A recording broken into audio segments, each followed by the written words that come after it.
In the wrestling world, the people are represented by two separate but unequally important groups. The wrestlers and bookers, who literally do all the hard work, and the fans, who endlessly nitpick and overanalyze everything they do. These are their stories.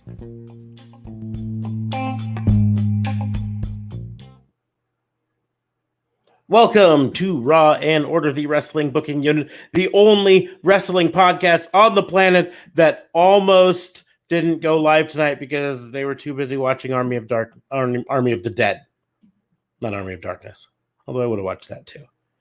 I am your host, Detective Mark Smarts, and I am joined, as always, by my partner in crime fighting, District Attorney Vincent Kayfabe. What's going on, man? How are you? Yeah, I'm good. I mean, you ready for the magic show, bud? Yeah, it's a magic show. So you were you're a victim of the marketing, is what you're telling me. Watching Army of Dead? Yes. It was a good flick. You're a victim of the market. It worked. You allowed that shit to work. Yes. That's fantastic, I suppose. I'm a wrestling fan. I allow myself to get manipulated by marketing all the time. What are you talking about? But you allowed yourself to be that might be a crime before we even start the show. Well, you go ahead and bring that crime if you want to. I enjoyed that flick overall. There was were some it pretty issues, good? but it was pretty decent overall. But I'm a zombie flick fan, so that's always going to be my jam. I'm a Zack Snyder appreciator, so I appreciate what he did for overall on it. So yeah, it was a good flick overall. Anyway, we're not here to talk. Yeah, it's actually crime time. Shows. So it is wrestling crime time. I think we're going to be joined by JLB later, but he is not with us at this moment. So we will, I don't know, just roll on without him. And if he joins us, he joins us, you know? Yeah. What are we going to do, right? What you gonna do, What brother? you going to do, brother? Well, JLB doesn't come on the show on time. Yeah, JLB. Them Canadian. He must be living on Canadian time. Yes. Yeah. I don't even know what that means. That means he was on the show an hour early based on where in Canada he lives. Yeah, he was sitting here waiting for us an hour ago. What the fuck, guys? Seriously, jeez. Forget it. I'm gonna go do whatever I wanted to do. Yeah. You'd probably go to bed. Yeah. What? Wait, that's an option? Nope, it's not an option. Not an option at all. We need you. Before we get into everything, I always like to take this moment to remind everyone that Raw and Order WBU is part of the Tatnus Co. podcast network. So when you get a chance to, head on over to tatnusco.com, check out the other shows there. Tell them that Raw and Order sent you, and then come back here and, watch our stuff and listen to it. We have started this. Some of you may be watching this on our live stream, maybe watching the video of it afterwards on YouTube, or maybe listening to it on our podcast audio posted shortly after. However you enjoy this podcast, we appreciate you coming, and hopefully we continue to see you. Yeah. But yeah, so we're going to go ahead and get in on the crimes here. Hopefully JLB shows up here. As always, I open the floor to see if DA Fabe wants to go first or if he wants me to go first. I am going to go ahead and let you go first. Okay. So it's tough. The main crime, I think, for this week that we kind of have to talk about at least, and it wasn't really going to be my main crime, but it's just one of those things. WWE released another 10 wrestlers this week, and it's the only reason I was going to say wasn't going to be my main crime is because they were all performance center people. For the most part, aside from a few names, there's one big name in the list, but I'm not exactly crying that they got released. But the other names on the list, the biggest name was like Jessamine Duke, who had wrestled once in all of 2020, if I'm correct, on TV, or twice on TV. and really wasn't being used. And it's one of those things that these are the ones that you kind of have to say maybe it's for the best. Like WWE wasn't using them. Maybe this will be their chance to go off and get some experience elsewhere and move up the ladder. But it's one of those things where like it just reeks of he wanted to do this a month ago and then saw the reaction when he released a bunch of main roster people and was like, let's wait another month to do it and try to sneak it under the radar. Because it wasn't big names. Like I said, Jessamine Duke, but it still was people being released while, there's a global pandemic going on and not many companies are really fully hiring and, Well, I mean, the pandemic argument is weakening as time goes on because they're planning on doing live shows and things like that, and there is so much more professional wrestling than there was even 1 year and 2 months ago when things shut down. There's just more options, and more people watch, and so wrestling's moving in the right direction. Jessamine, I would say on that particular wrestler who's the biggest name that you're not in favor of them cutting. The one that's bigger, that's probably a bigger name that you are in favor of them cutting. I'm sure we'll get to when we list them all off, but the biggest name that you're not in favor of cutting being Jessamine Duke. That the one thing that really does that makes all of us go, damn it, is it probably means we aren't going to get a 4 horsewomen versus 4 horsewomen match, and that kind of pisses me off.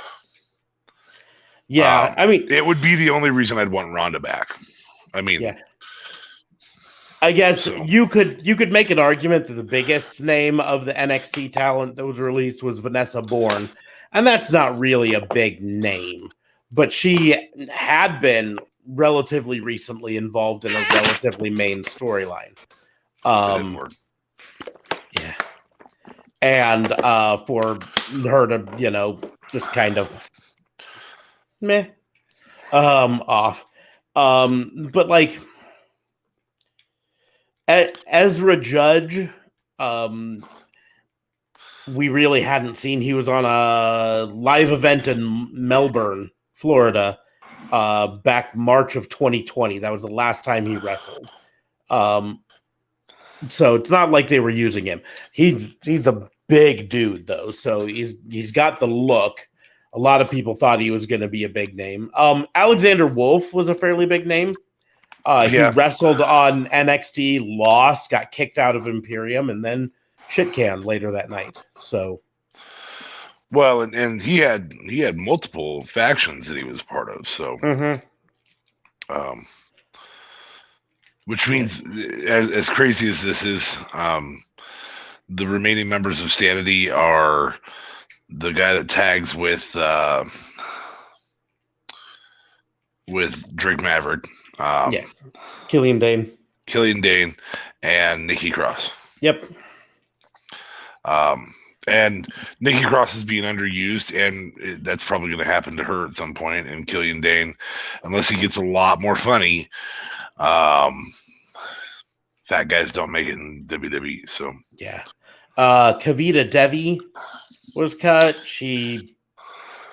To be perfectly honest, I think the only reason WWE kept her around as long as they did was because she was another one of those foot in the doors for the Indian market, and I think they kind of felt like keeping her around could kind of help her. But like other than that, I mean, a couple referees got let go, but none of them were. I mean, like one of them, Drake Wirtz, is kind of controversial, and is he the one that did the leapfrog in the match? no. Oh, I thought that was him. No. Drake Wirtz was the one who skipped an NXT taping to go attend a city council meeting and argue against masks in Florida. He also walked out of a Triple H inclusivity speech where Triple H was talking. I mean, I've seen it labeled a Black Lives Matter speech, but it was more just a listen, we're a company, we take care of our own, we're, whatever, and it doesn't matter where you're from or what you look like. And if you're going to walk out on that says a lot. And so apparently he was not very popular with management or staff. Yeah. So I'm like, whatever on him. But Skylar Story, who literally got signed and released in a year, and there was one other one. I'm trying to find her name, but she actually got signed earlier for the women's title #1 contender tournament that they had last year for the NXT women's title, when they had that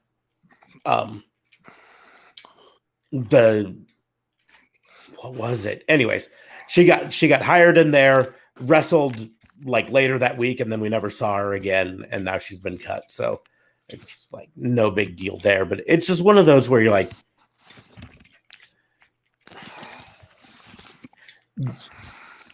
if you're going to do this sort of a thing where you cut people on the regular for budgetary reasons, don't immediately announce major signings right afterwards. You know what I mean? Ava Marie. Well, Ava Marie, but there was another not huge signing, but a big name signed shortly thereafter. But even more than that, I mean, it's just like it. There are so many of these little things that they do, and I guess I would prefer if it was one of those things where instead of waking up one morning and seeing, oh crap, 10 people lost their job last night, it was just something where like every week, you know what I mean, something happened. But one at a time. Yeah, if they just kind of trickled in here and there, space them out.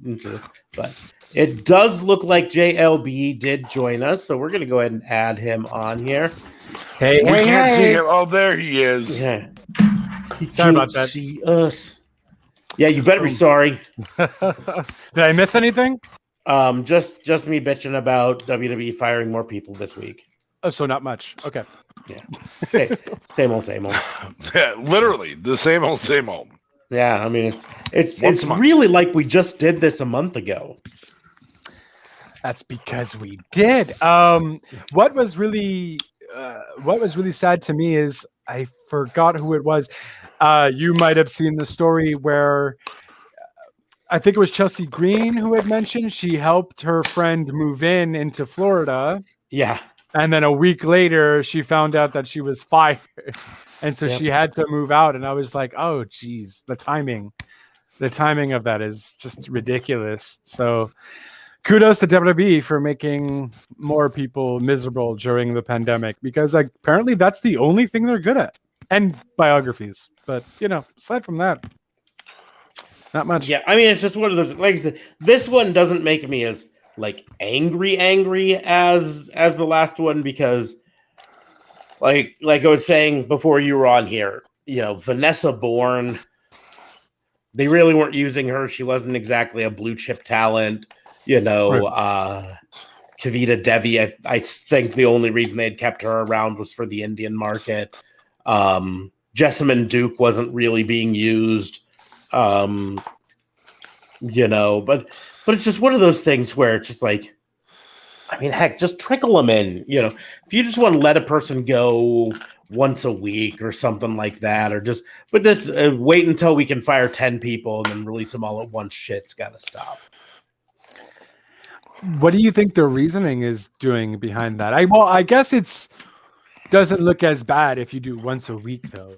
You know what I mean? You're always going to be in the headlines of firing someone when it's going to be the same amount. You might as well get a pack, fire them that week. You'll get some bad rep that week, and then that's it. You know.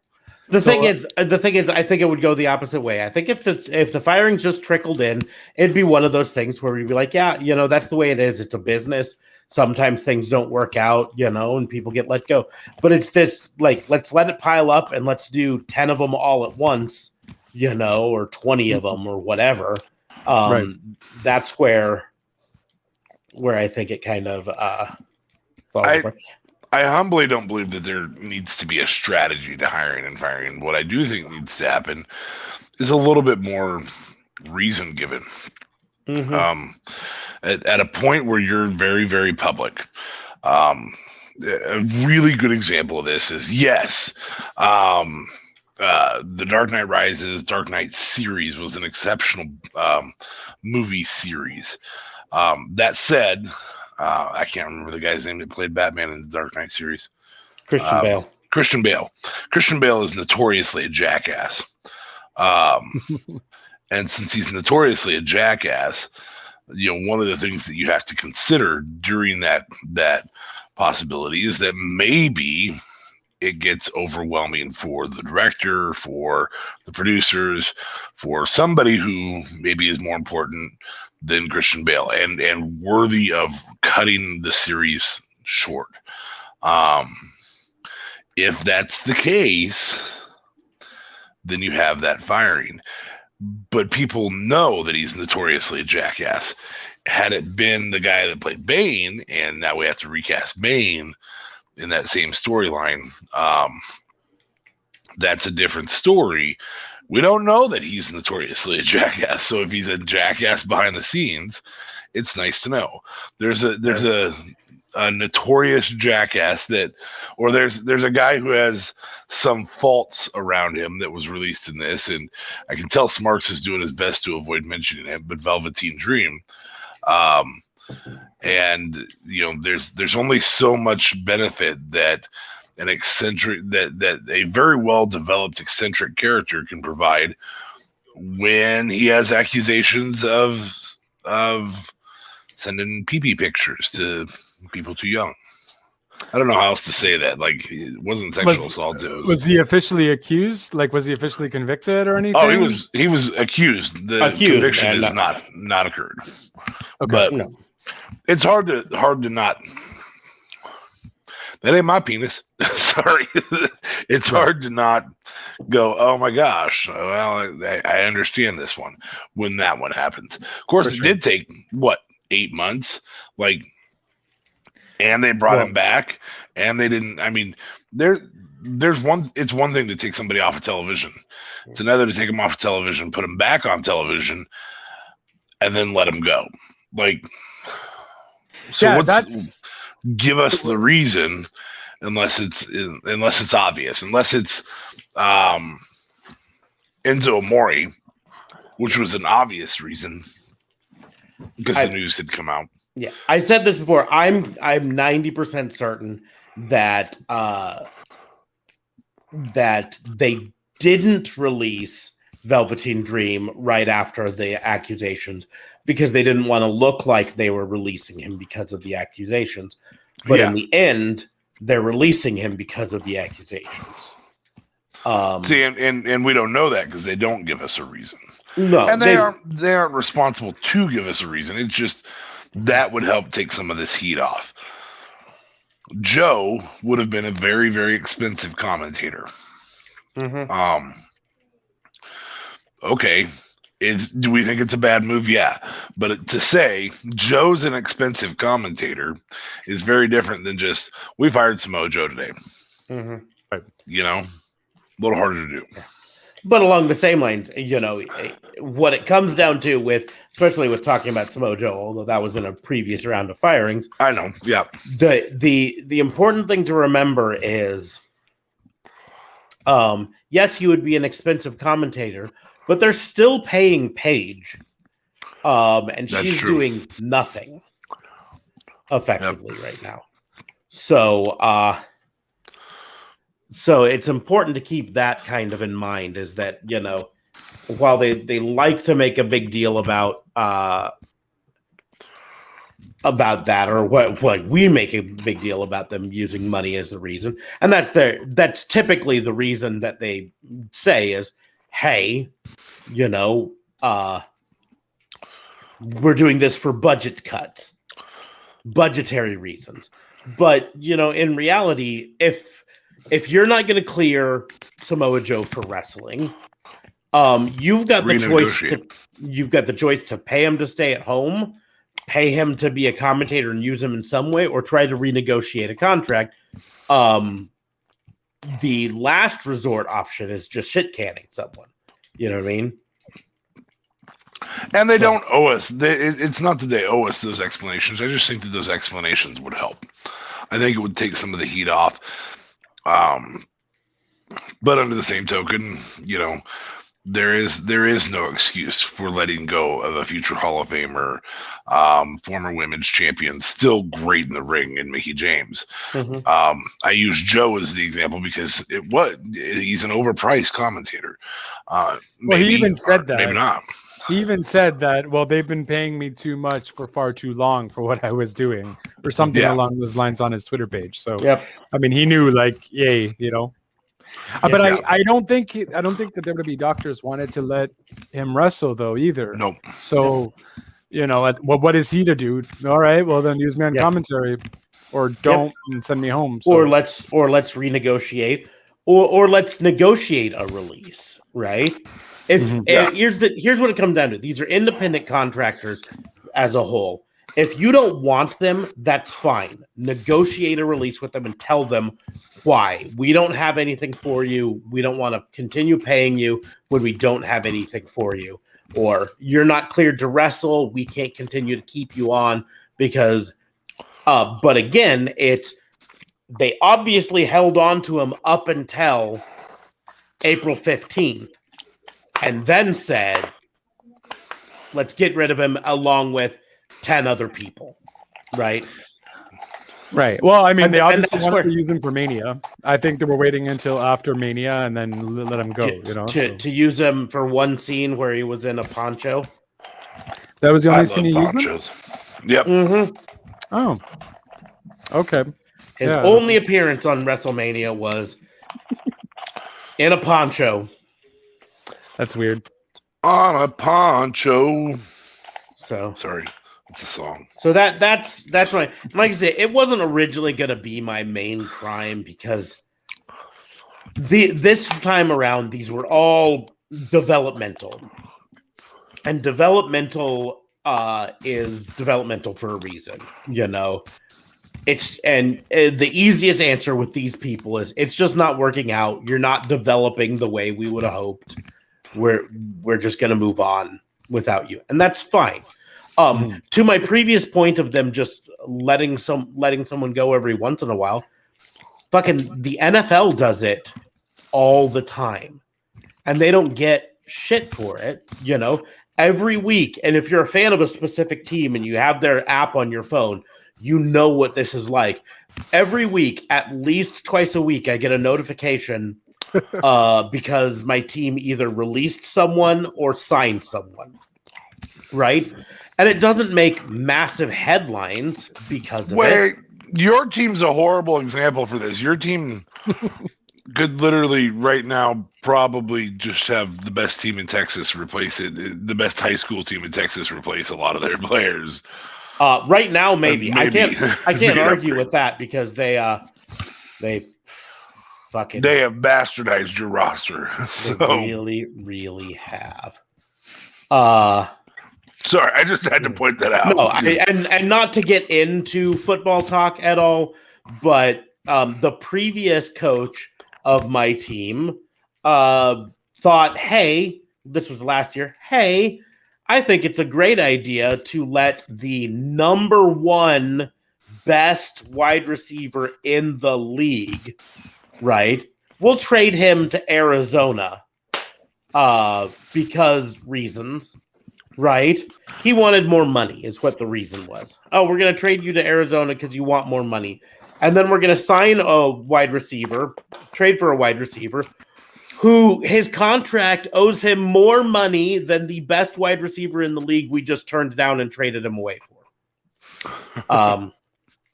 And then this year they let the best defensive end in the league. In probably 6-7 years. Yeah. Just fucking walk to go to another team because we don't want to pay him more and all this shit. And I mean, I'm hoping this will be a first season with a new coach, and I'm hopeful on that. But no, your criticisms of my team are warranted. They do have the history of, but it's every team. You fire up ESPN's NFL coverage. Well, I mean, my team shredded their roster to get to and it's every week, especially in this from now until the start of the main season, the regular season, right? Even through the 3 preseason games, you will see people cut at least twice a week from the NFL, and it's no big deal because it's part of the thing. If WWE was to do it kind of regularly, where once a week we'd get a notification that, hey, WWE decided to let this wrestler go or whatever, it'd be a different thing altogether. The fact that they pile them up, it makes it a big headline and we talk about it, right? More so than that, and this is what I'm going to kind of go into. I think this is where WWE is fucking up with it. Because it also gives us a calendar date that we can easily mark for 90-day no competes, right? We can be like, oh, April 15th, they released Samoa Joe. 90 days from here is going to be July 15th. Perfect. Whereas if it was just like releases trickling in, it'd be so much easier for them to just kind of fall by the wayside and we don't think about it and we move on. So, but I don't know. Like I said, for me, I'm not as angry about these because for the most part, these were all developmental ones, and I think they're all going to be better off elsewhere. Do I think that they made mistakes on some of them? Yes. Like you said, Jessamine Duke, that really puts a nail in the coffin of the 4 horsewomen of MMA ever being a thing in WWE, or at least unless they bring her back in the future, because they always could. I mean, nothing's permanent in WWE, right? Well, I mean, they also didn't make that a thing. Like they should have done the 4 horsewomen thing, like when Rondo just started. So yeah, they never did it. They should have done it multiple times, but now it's like, well, now they're definitely not doing it, right? Do I think that Vanessa Bourne might have had a little bit more upside than WWE gave her? Maybe, but she wasn't like a favorite of mine by any means. And quite frankly, she'll probably be better off someplace else, showing up in Impact and going from there. But yeah. But anyways, that's my main crime for today. I've got another one that I want to, it's not a crime I want to talk about, it's something I do want to talk about later, but we'll go ahead and move on. Unless you guys have something more to say about this, we'll move on to one of your crimes. No, I mean, I think I'm good with that. I just think I'm almost happy that when WWE superstars get released, just because I feel like a lot of them can just do better elsewhere. So I'm kind of almost thankful for them that they've gotten released, because I've lost faith in WWE for quite some time now, so I'm good when people leave. Pandemic, I get it, but yeah, I like to say I'm always angry. I'm angry when people get released just in general, but I'm more angry when they get released all at once, sort of a thing. But again, I'm kind of with you. Right now in AEW, we got Tay Conti just kicking ass. Mm-hmm. And she's one of my favorites in AEW's women's division. And she wouldn't be there if she wasn't released a year ago in the firings back then. And she's so much happier now. and she's kicking ass, and I'm enjoying the crap out of her. So I mean, even when Dean Ambrose left WWE, Renee, his wife, just mentioned something in an interview that, she's so happy for her husband. Her husband feels rejuvenated to an extent where he can do what he wants, and he's just happier. You know what I mean? She's like, there wasn't anything wrong with the relationship, but she feels that the fact that he's more happier, it's just made things that much more better. So it can do stuff to, and Dean Ambrose was a pretty big deal in WWE. They just weren't using him. You know what I mean? So yeah, kudos to the superstars being left, because in 90 days you can certainly go somewhere a lot better for you, Yeah. And the one thing Conti is a great example for that. Yeah. The one thing with these developmental releases, my understanding is no 90 day, right? NXT, they don't have 90-day no competes. So those people are all able to go someplace else pretty much right away. But what do you guys think? You out there in viewer land, watching us live stream, down the road, watching the replay, or listening to us on thing. Let us know what you think. You can either let us know in the comments here, or you can tweet at us at Raw and Order WBU, or at the other people, right? Just let us know what you guys think. But we will go ahead. Though. I'm pointing, but it's not there. Yeah, you're pointing, but it's not there because it's hidden behind the comment thing there. There. Yeah, there we go. Those different ones you can tweet at us there. But this one will not respond easily. You will have to make a really great remark to get this one to respond. Or just call him a tool bag. Yep, that works too. Yeah. Listen, you bag of penises. You're Jesus. Wrong. Whoa. Called him a bag. This turned my cashew smile into a cashew frown. Well, if you've got such a cashew frown, do you have the next crime, or is JLB going next? I don't care. I'll go next. I mean, I may be kind of forgetting what kind of happened this week, but one thing I remember being shocked about is just the stupid booking that's happening. Okay, we've complained about the booking, but the stupid booking of how these people are getting title shots. Like, both main titles was just like, oh, hey, that person got pinned, so I should face you now, and that's your storyline. Like, I am sorry, and you used the same exact thing. You used it for Lashley and McIntyre. Oh, hey, Braun got pinned, so you didn't pin me, so I want to face you for the championship. Okay, that's one. Then you got Flair. Oh, hey, you pinned Asuka. You didn't pin me, so I want a shot at the time. Like, I am sorry. Can we not just have, like, some kind of writer writing this or something that has a little bit more intelligence, a bigger intelligence than, like, a 4-year-old? Like, that's the most ridiculous storytelling in the world.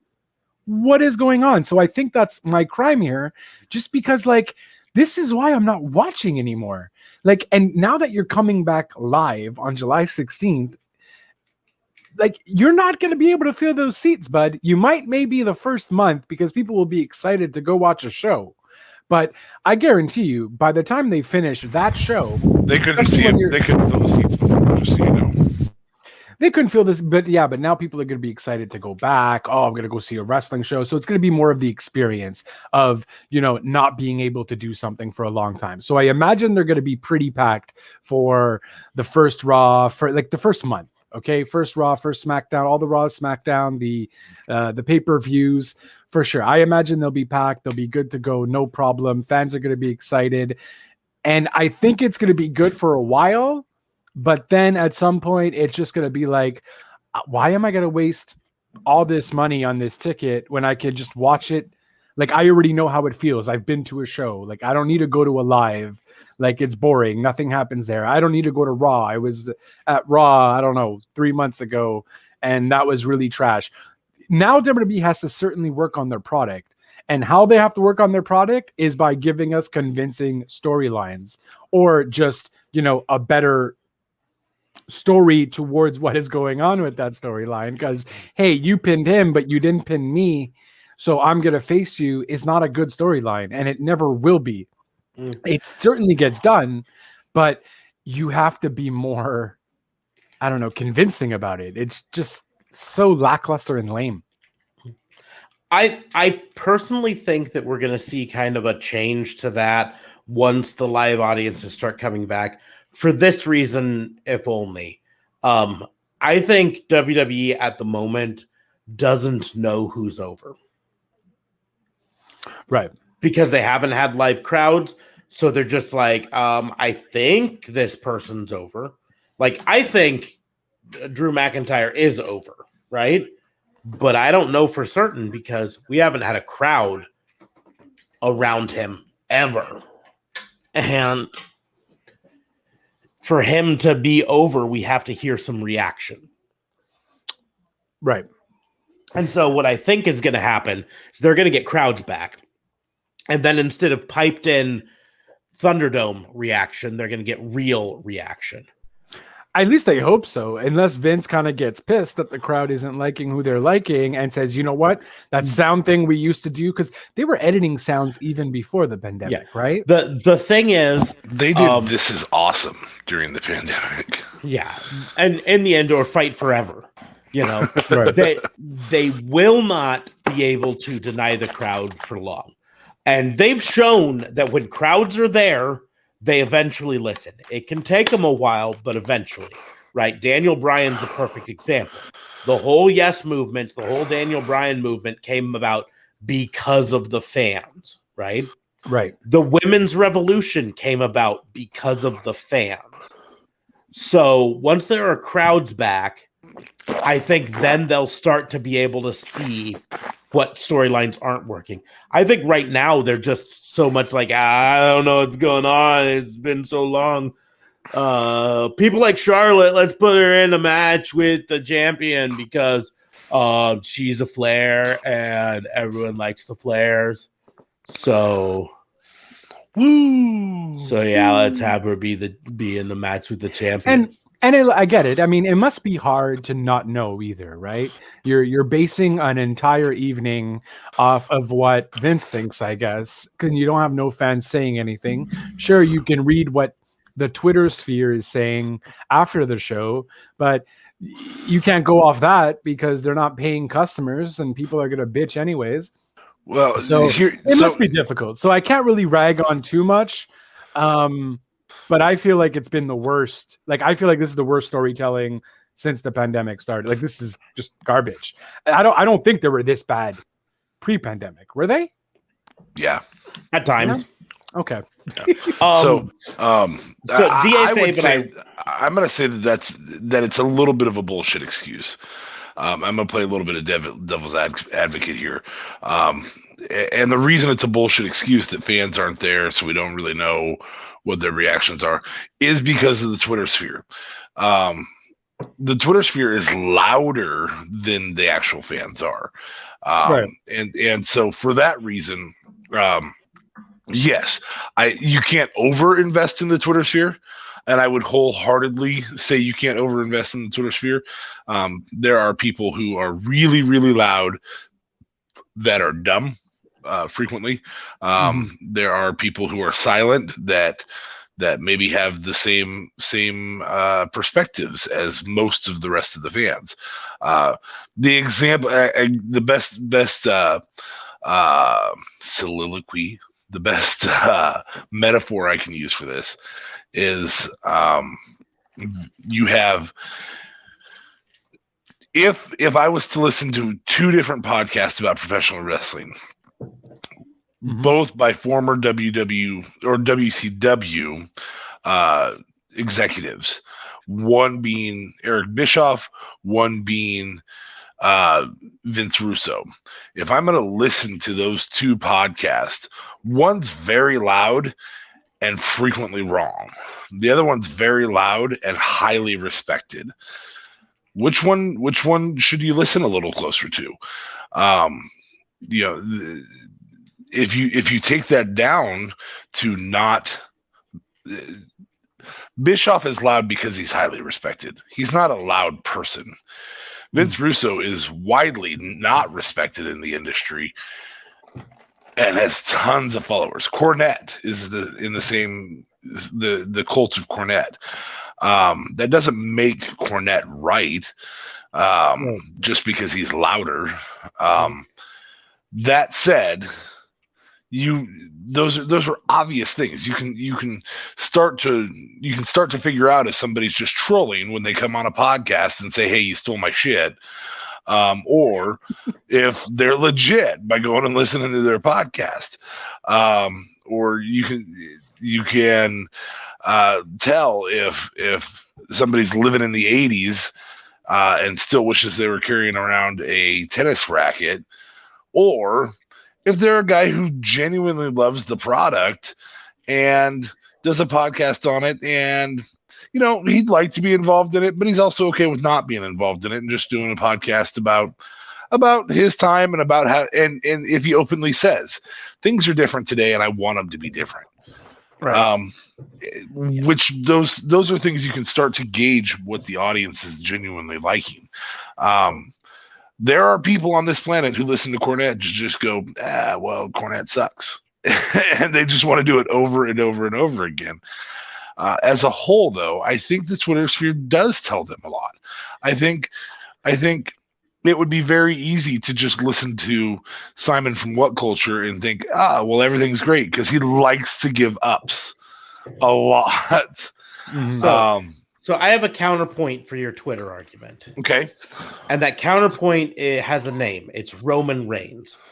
If you spent the last 5-10 years paying attention only to the Twitter comments on wrestling, you would have spent 5 years thinking Roman Reigns is hated, that nobody likes Roman Reigns, because the Twitter sphere hated him.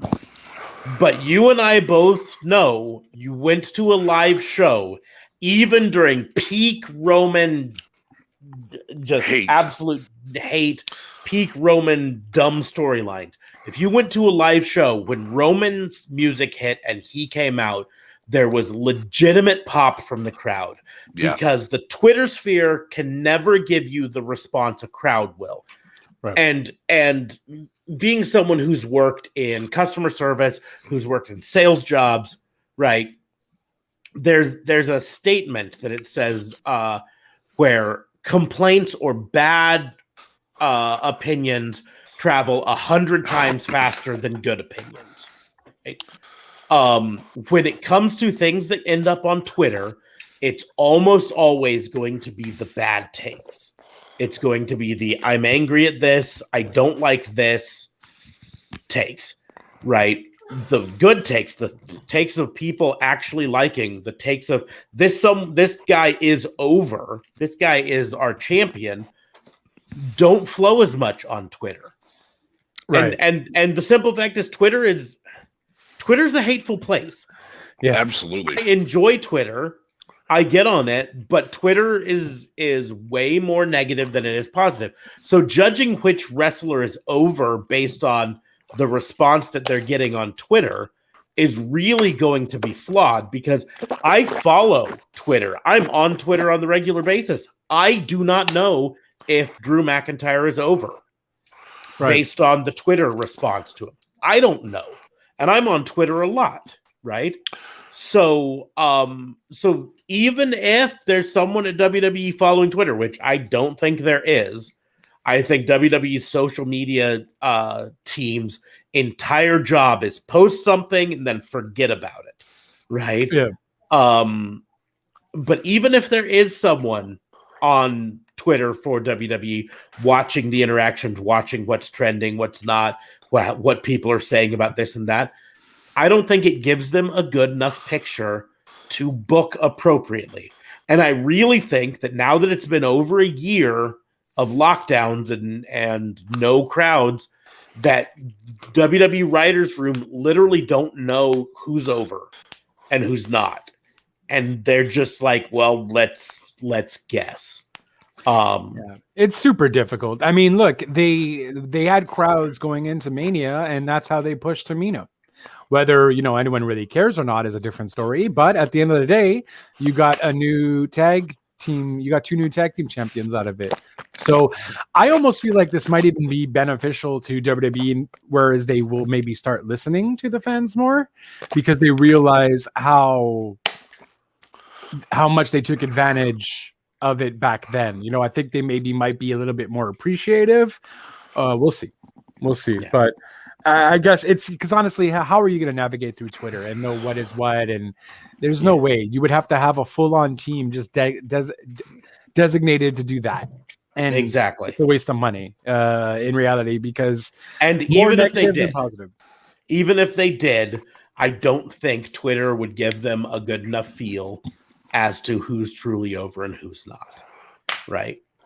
I think I'm going to make a poll. I think I'm going to make a poll on Twitter just to kind of see. I don't know what names I'm going to put, but I'm going to dance on your poll. Oh, Jesus, that went crazy far. Yeah, does anyone else have that's a crime on its own, but I'm curious to see what your crime is, bud. I don't know. There's a lot of them. I'm just going to go ahead and say that I'm going to give a crime of making the best out of a bad situation. This is a positive crime because I hate that we live up to our introduction sometimes. And if we have 3 just shit on them pods or three shit on them crimes, then it kind of just is a downer of an episode.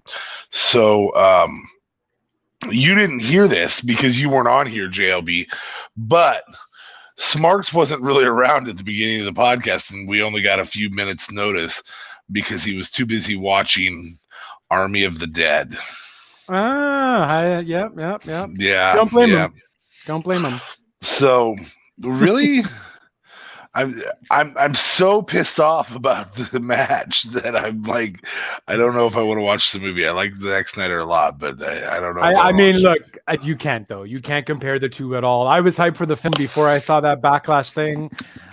They got paid $1 million. I now know why they did it. Decent movie. I mean, yeah, just watch the film. Now, the positive crime that goes out is to the Twitter sphere, to the Facebook, to the social medias for WWE, as they released a meme today, earlier this week, that said, "In loving memory of Mike the Miz Mizanin, father, friend, mentor, and husband," I think were the things that it said. That it gave a rest in peace and all that, and then it said the only two-time Grand Slam champion, or the first 2-time Grand Slam champion. And I deeply enjoyed that they made the best of a bad situation. And I don't know if it was Miz's idea, because I know they get a lot more control over their own socials. But I thought that was wonderfully done to really start pulling people in a little bit and saying, hey, yeah, this might have sucked, but here's a funny. He's dead. We all know he's not really dead. I mean, that's obvious. But yeah, I thanks for making the best of a bad situation on your socials. That's really my crime. I thought it was enough that I noted it. Yeah, no, I think I saw it. I laughed. And so I get it. Their socials effort is pretty solid. And I think a lot of that stems from letting the wrestlers kind of run their own socials. Charlotte's socials are constantly her and Andrade working out or just okay. I don't enjoy Charlotte's socials because they pop up all the freaking time, but you enjoy them. So then your kind of good credit doesn't even go to WWE then, technically. It more so goes to the Miz. Or to them for being smart enough. I don't know if it was the Miz. I don't know if it was the Miz's idea, if it was Morrison's idea, if it was Maurice's idea, if it was WWE's idea. Okay. They don't create GIFs and be like, this GIF created by blah, blah, blah, blah, blah. Because that would be really pompous and arrogant when it's comedic like that. That said, those types of things, and maybe it's a credit to WWE for saying, hey, you guys can run your own socials. To allow it, at least. Here's some ground rules. It's very, very similar to letting Chris Jericho cut a promo back in the early 2000s, late 90s. Here's the ground rules. You can't do this. Oh my gosh, you just came up with the man with 1,004 holds, which also props crime to AEW for referencing that 20 years later. That was so cool. But he forgot a few, ladies and gentlemen. Jericho had forgot a few. Couple of the arm bars. He's no longer 1,004. Maybe he's 1,001. But still. I will say, if we're gonna give props to WWE for allowing their people in charge of their own socials, we have to give that same props to AEW. All of them, absolutely, absolutely. Luchasaurus today, I literally laughed when I saw this. A website called Uberfacts tweeted out, "Some dinosaurs had dandruff." And he retweeted it, said, "Someone's trying to get blocked." Brilliant. He cracks me up. Just cracks me up. So,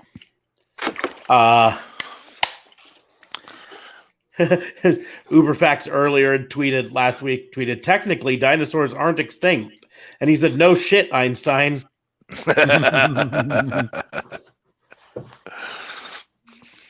So no, it's and that is, I mean, for all that WWE has done to take that creativity away in the ring, that AEW is kind of given it, but also, there needs to be. I feel like wrestling right now needs more communication between the wrestlers and the bookers and the writers. I feel like the bookers need to write, hey, this is where the storyline's heading. The writers need to write, okay, well, this is what's going to happen. This is what's going to happen. This is what's going to happen to get us there. And then you just give the wrestlers, this is your outline. This is what you can't do. This is what you can do. Have at it. And I feel like that's the way it worked in Wrestling Today. And I think that could work again. Well, I think it depends with WWE, because now I think that WWE is like PG kind of thing. They are doing a little hint of like, more crazier attitude era stuff, but for the most part, they're still very PG. So I don't think they feel safe enough to give the wrestlers that amount of control for what they want to do for that maybe reason, perhaps. Yeah, if WWE is PG, they really need to tell that to whoever's designing Eva Marie's costumes. So that is dangerously in the PG-13 character. But did she wrestle yet, or she's only wrestling next week? No, she just a bunch of promos. I think giving wrestlers the control over their socials says we trust you. I think they need to trust them on the product. It is an improv show. It's not right now it can be acted out and you can stop and go back and you can do cinematic matches and stuff like that. But in reality, when you're there live, when you're doing those things, it's an improv show. And with improv, you have to give them some freedom to be creative, to, you know what? I think Brock Lesnar should do a shooting star press here. You can do a shooting star press. Yeah, I can do a shooting star press. Ah, crap, he broke his neck. And that's not to make light of that. That's the power of improv, is that we get those moments like that. And yes, that's terrifying. That's a bad one. We get Mick Foley going through the top of the cage. We get 1,004 holds. We get fruity pebbles. Those are all things that we get because of the power of improv. And Hey, if you don't mute your mic, we can still hear you moving stuff around, just so you know, when you're moving your camera. Just an FYI. So I don't know. It may be a trend in the right direction where we start to see some of that more often. But I get where WWE is scared. I get where AEW might even be a little bit scared of the CM Punk lack of professionalism on certain things, which again turned into one of the greatest moments in wrestling history. But also, you put us on blast on our own show, so. No, I mean, I get it. I said this a long time ago. Anyone who thinks that wrestlers should have 100% free reign for their promos never had to sit through a Rick Steiner interview. They need to have bullet points and guidance. There definitely needs to be some of that for the storylines to make sense and all of that. We need that. However, along the same lines, there's the other side where WWE has way too regimented and way too tied into exactly the promo, the script, and that's causing problems too. I just also feel that the wrestlers aren't motivated, to be honest with you. So I don't know how much the control they get right now. I'm sure some do, but I just feel like there's no motivation. So I think you're right, though, Fabe. That communication between those three, the writers, bookers, and wrestlers, just isn't there. Well, I think for WWE, I think part of that issue is that all three of them get overridden by Vince. So even if they do have input, no, here's a great idea: say suffering succotash. Legitimate thing. Oh. You want me to go out there with a plunger? How about a gas mask? Please say a gas mask is okay. I don't want to be Toilet Man. Please. Please do not call me Plumber Dean Ambrose. I feel like that was one of Vince's ideas. But I think I have a misdemeanor, so I'll wait. Yep. We can go ahead and move on to misdemeanors. Tweet. So I am giving a misdemeanor. Yes, right there, right now. Yeah, right down there. I'm giving a misdemeanor to Zelina We'll go Vega. this way. For just coming back out of nowhere. Yeah, like what? You give this whole spiel that you did your video where you thanked everyone for being on her side and that you didn't want. You felt you didn't want to be controlled and you wanted to keep your Twitch going on. I swear to God, I'm gonna have to stop looking at the screen. You didn't, like you got this whole thing where you wanted to defend yourself. You wanted to control your own Twitch. Thank you. You wanted to control your own Twitch. And then all of a sudden, 2 months down the road, I guess maybe your Twitch isn't working out. I don't know why no one else might have not picked you up, but then you ultimately decide just to go back with WWE. I'm almost kind of curious to see what made her change her mind. Did she just get a buttload of money now? Dollar bills, y'all. Now, I do feel it's worth at least saying on this particular misdemeanor that it is still considered an unconfirmed rumor. And the reason I say we have to point that out is there's every reason to believe this is true. But the one thing that hasn't happened is she hasn't officially appeared on WWE TV. And so until she officially reappears, or it's officially announced that she's... So we only heard it on the dirt sheets? Is that dirt sheets, but there's been a lot of them. She was spotted at the Performance Center, and the dirt sheets are reporting that she was not there for a visit. She was there for a business, and all sorts of stuff. So, but again, it hasn't been officially announced by WWE. It hasn't been officially announced by her. So it's at least worth saying, I think the dirt sheets are probably right, and she's probably on her way back to WWE for dollar bills. But until she actually makes the appearance, we don't know for certain. So there's at least a little grain of salt that we have to put on this. There's something to be said for there's an 80s song that goes, don't know what you got till it's gone. That has applied to WWE a couple times. They nearly let Sasha get away. And Sasha nearly left WWE. Right. This could be the same thing there. Zelina's viewership may have gone down, and WWE may have gone, you know what, we really need a female luchador, or we never gave her a shot to wrestle, or golly, she's a really, really good manager.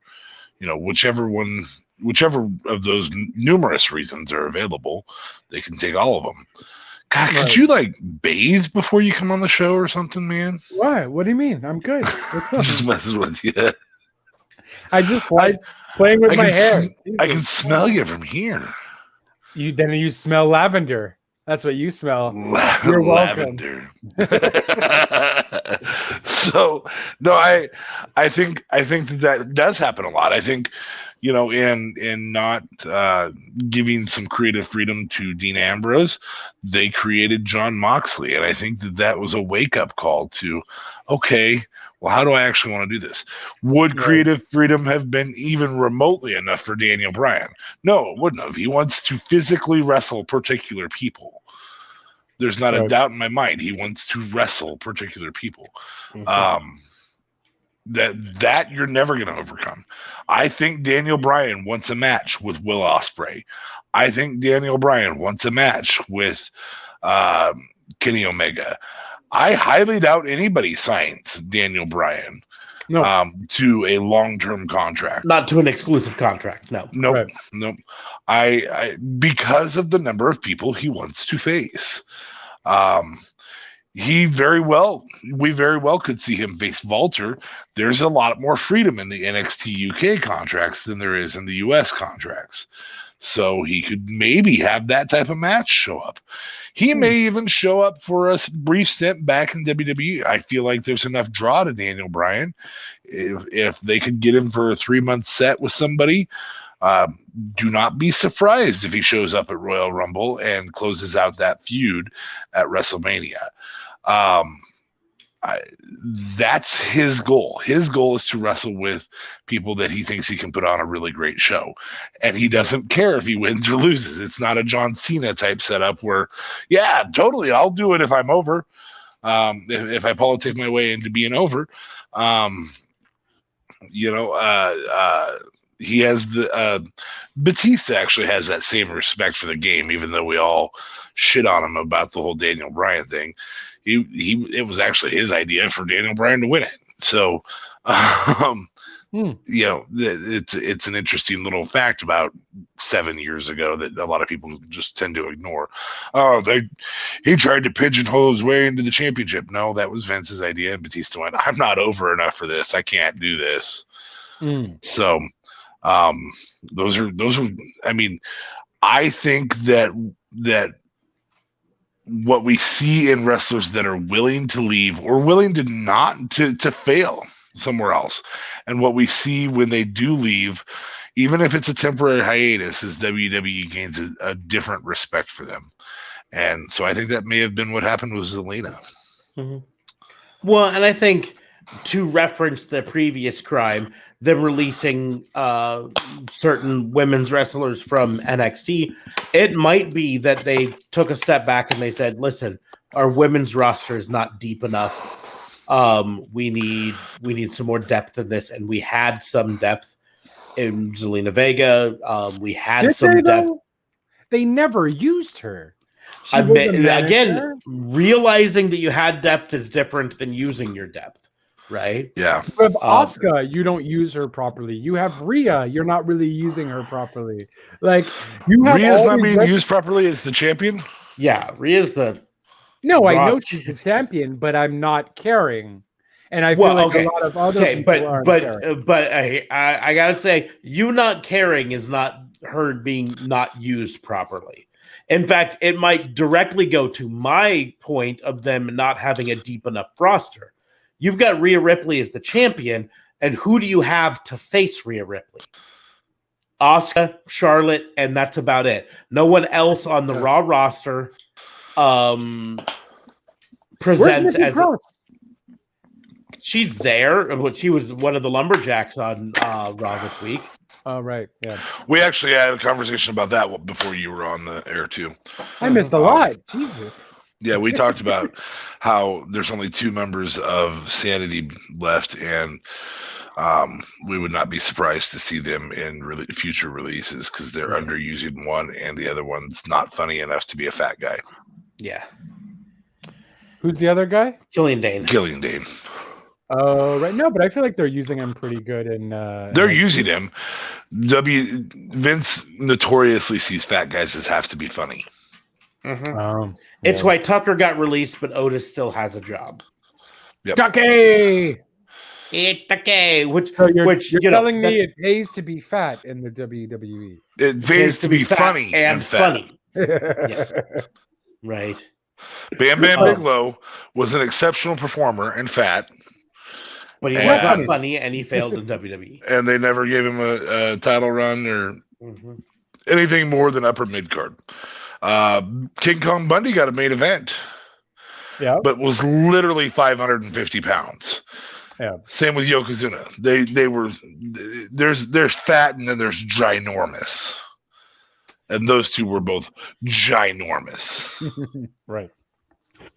But they're the exception. And that's what I think it could be part of what I'm saying is WWE realizing that in terms of their especially main roster, they don't have a deep enough women's roster to truly utilize. And that's why they keep having to go with, Asuka faces Charlotte faces Rhea, Asuka faces Rhea, because they're like, we don't have a 4th or 5th person on the Raw roster that we really trust to be there. And that means they don't trust Nikki Cross to be there, which is a shame.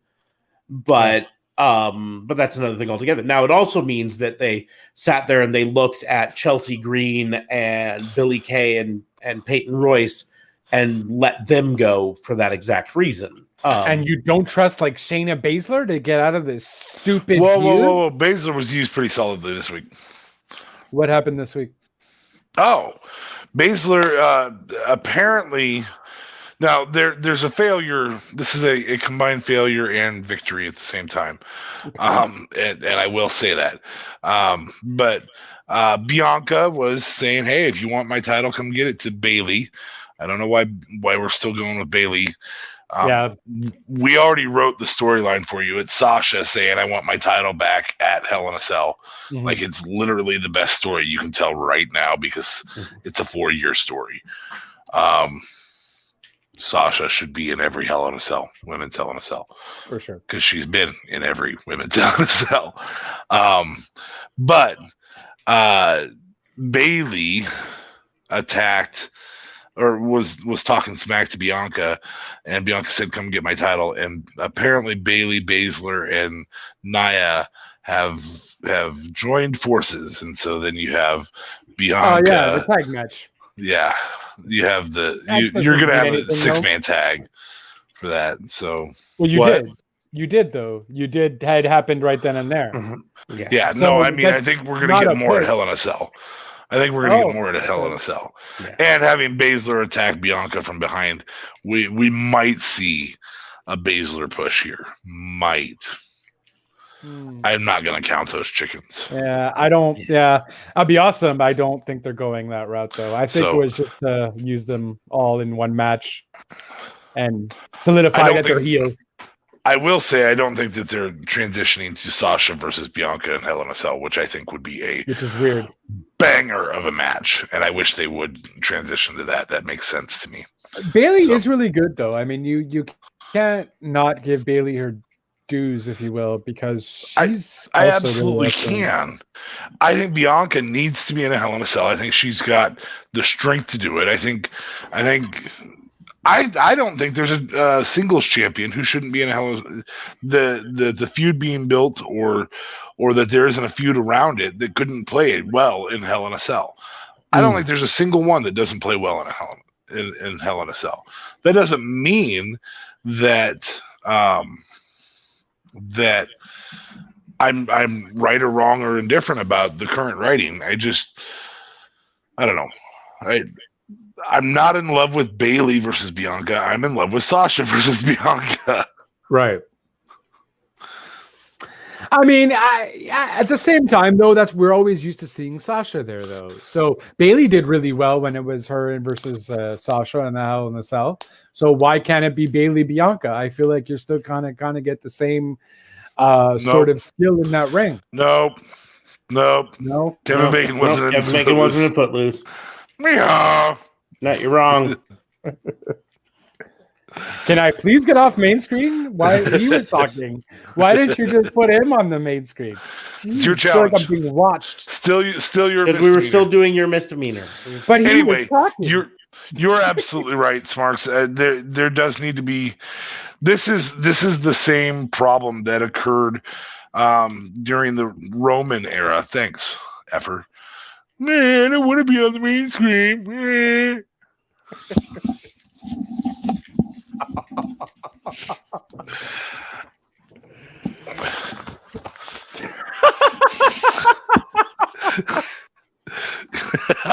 It's really well done. Anyway, the award goes to Officer Fame. So it's the same problem we ran into with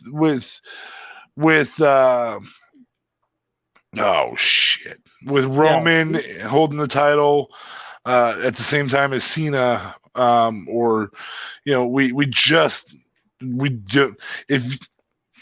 if there's going to be 12 title matches a year at 12 pay-per-views per year, have multiple wrestlers, have multiple storylines.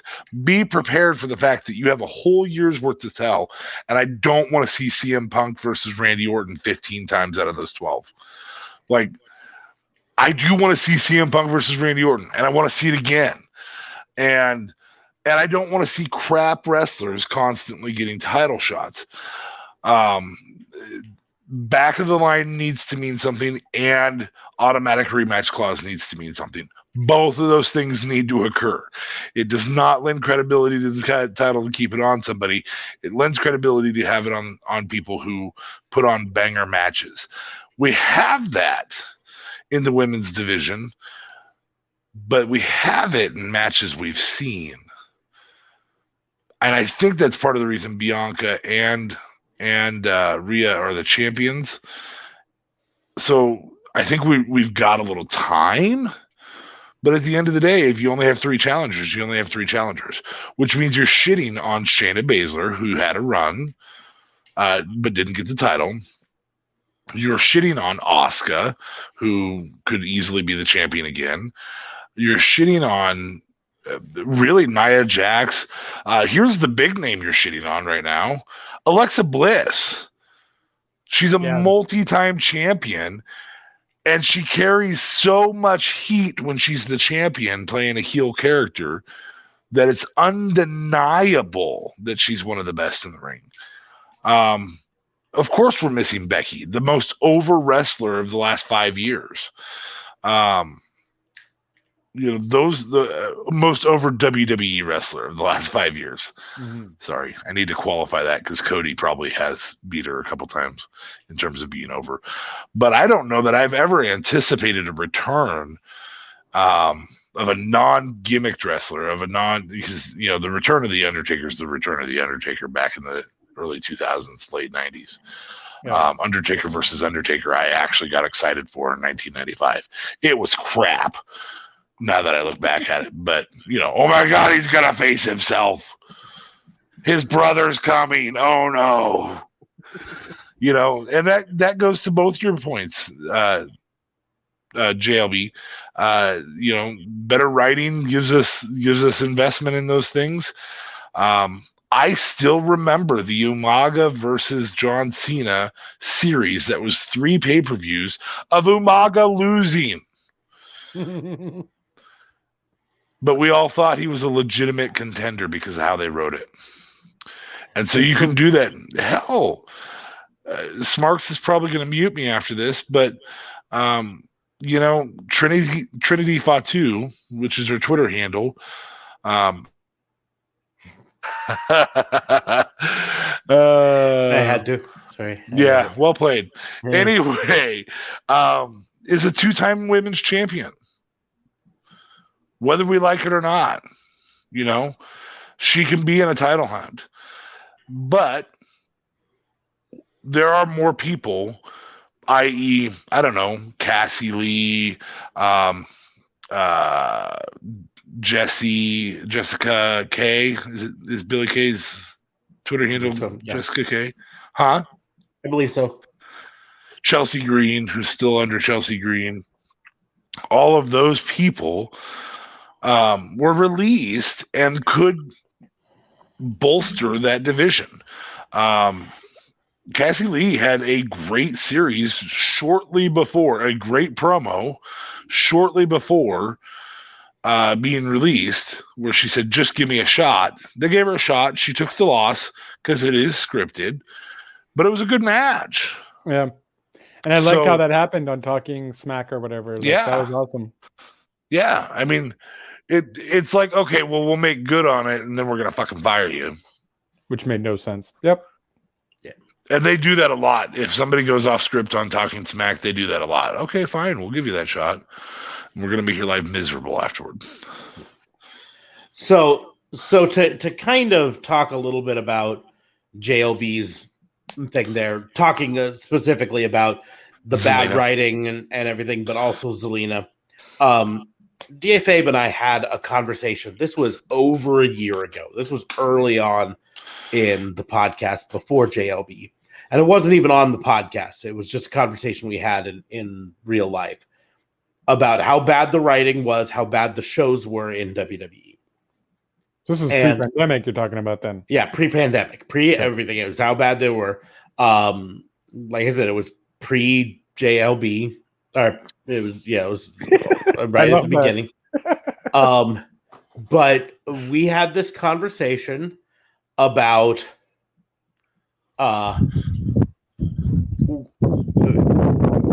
whether current WWE was actually better than 2000-2001 era WCW.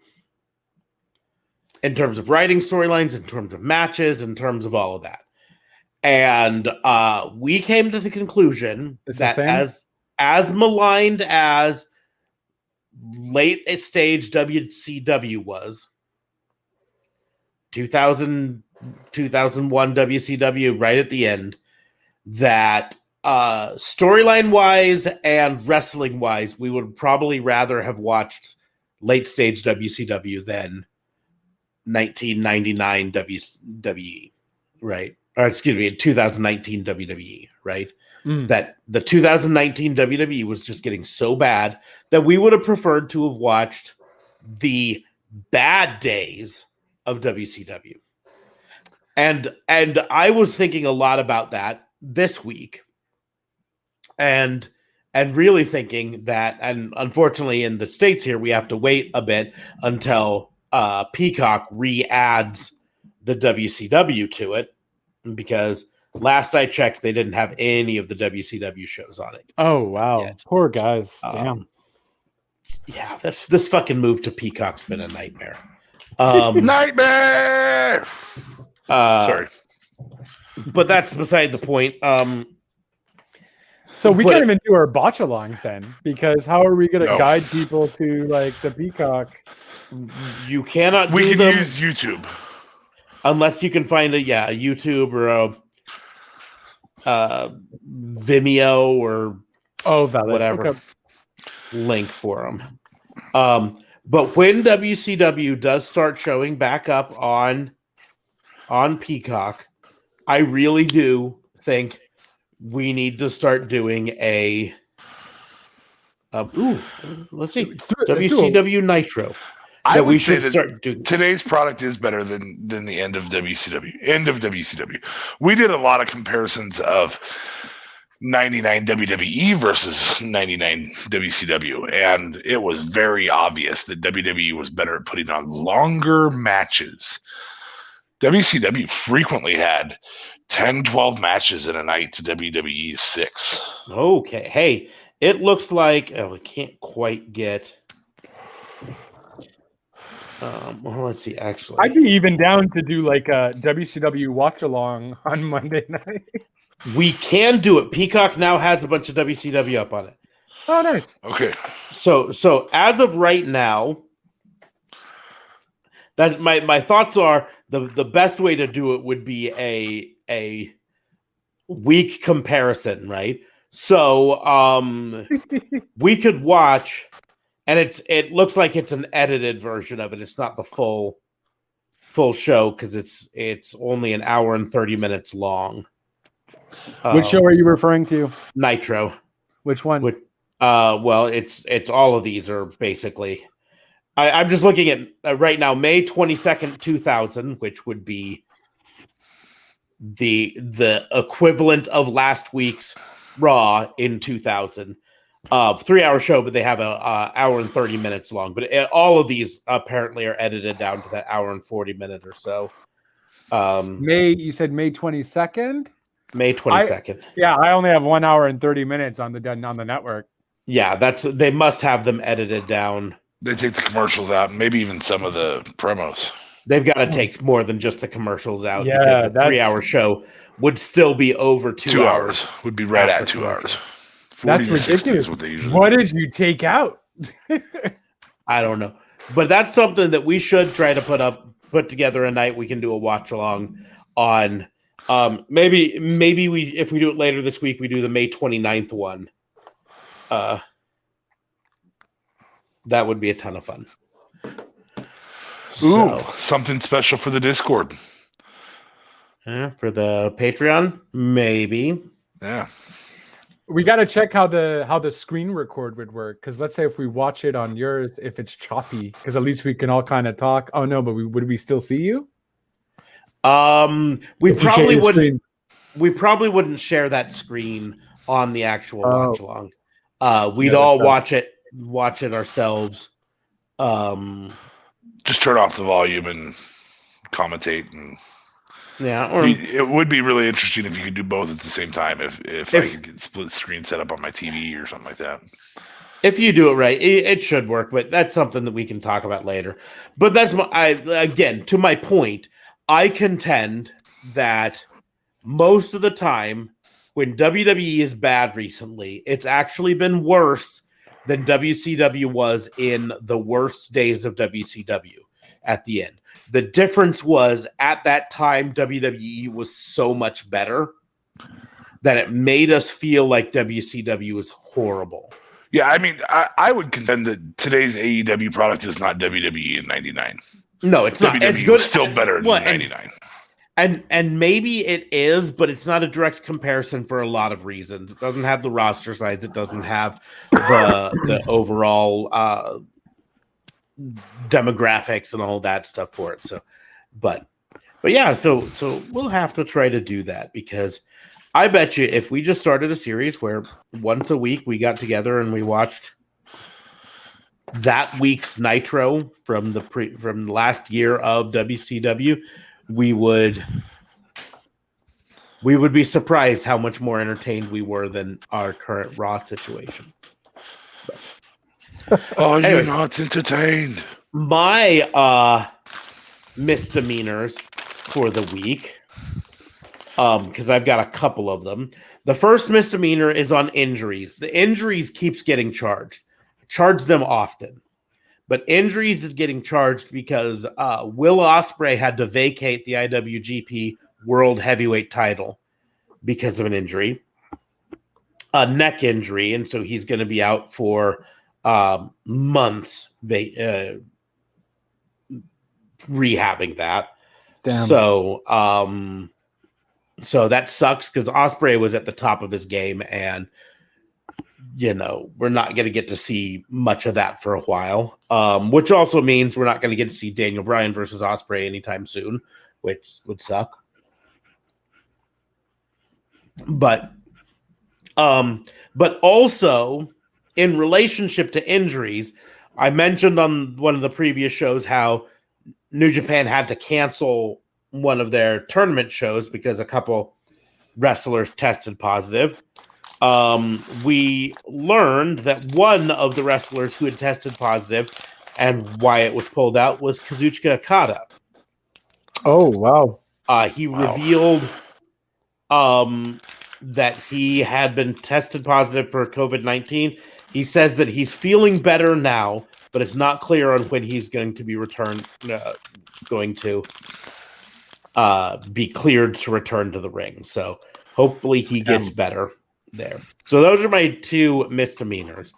Anyone else have any more misdemeanors? I had one and I don't remember what it is now. Okay. Then we will move on to commendations.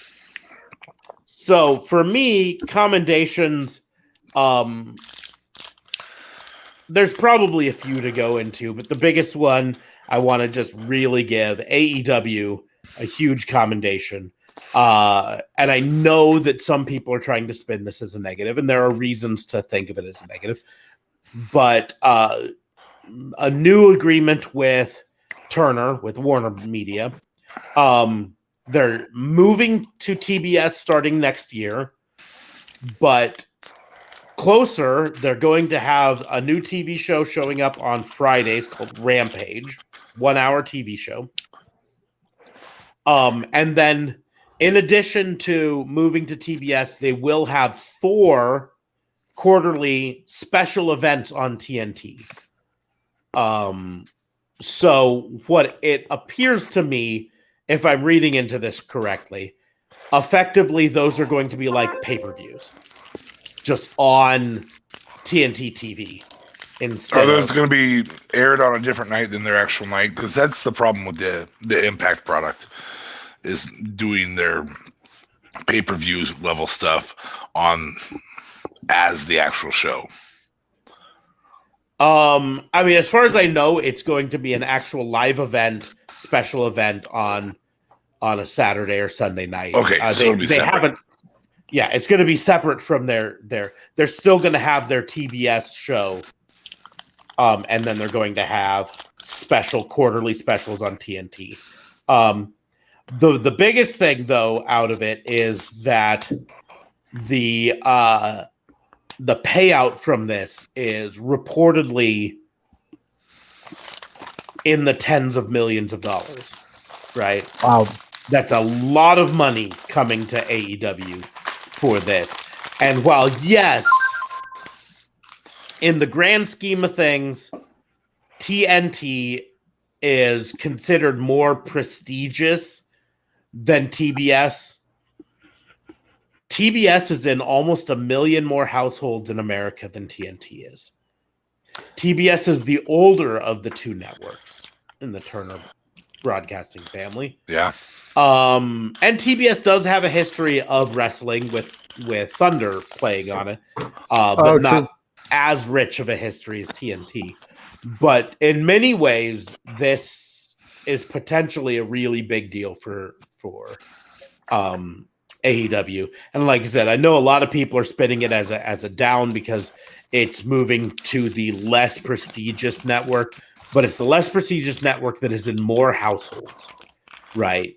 Yeah. Which can only lead to more viewership in the long run. Mm-hmm. And again, those 4 quarterly specials are going to be like mini pay-per-views, or maybe full pay-per-views just on TV instead of pay-per-view. Which also means that they're going to have essentially an 8 pay-per-view schedule, which is going to be a big plus too. Yes. The other commendation I wanted to give is both to AEW and WWE for both of them announcing a return to touring. Because that's going to be a big change and a big improvement in the product in the grand scheme of things when we start getting more and more crowds in there and differing crowds. Because yes, AEW has had people in attendance for a few months now, but for the most part, it's been the same people, frankly. because they've been in Jacksonville. So it's just cycling through Jacksonville fans for the most part. Yes, some people were traveling for it, but for the most part, it was locals doing it. And this is going to be now giving fans from around the country a chance to go to it. We're slowly starting to get back to normal. And it'll be a while before we're 100% back to normal, but these are steps in the right direction. Keeping a heavy eye on the local performance centers to see if I get a notification of AEW or WWE coming near us. But right now, it's just Texas. Yep. So far, nothing's announced. Well, for WWE, at least, just Texas.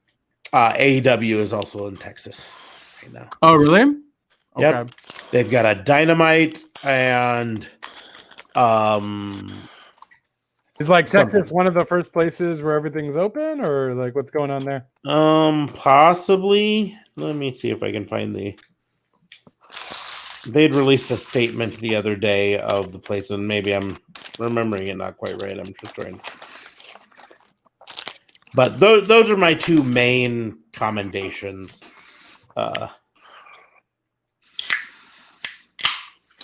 Anyone else got commendations? Well, I felt like I had one. What? DA Fabe is commending that energy drink he's starting to. I'll sleep like a baby. I do. I have a commendation. I am thoroughly impressed with the recent releases, keeping themselves relevant. In particular, Jessica McKay and Cassie Lee. I think that they've done Billie Kay and Cassie Lee has just become Cassie Lee to me, and I can't remember what her former name was. But the Iconics in particular have done a really good job of boosting their relevance. We know they're coming back. Joe, being more of a traditionalist, is kind of staying under the radar, but that also is probably a pretty good sign that Joe's going to be a surprise whenever he shows up.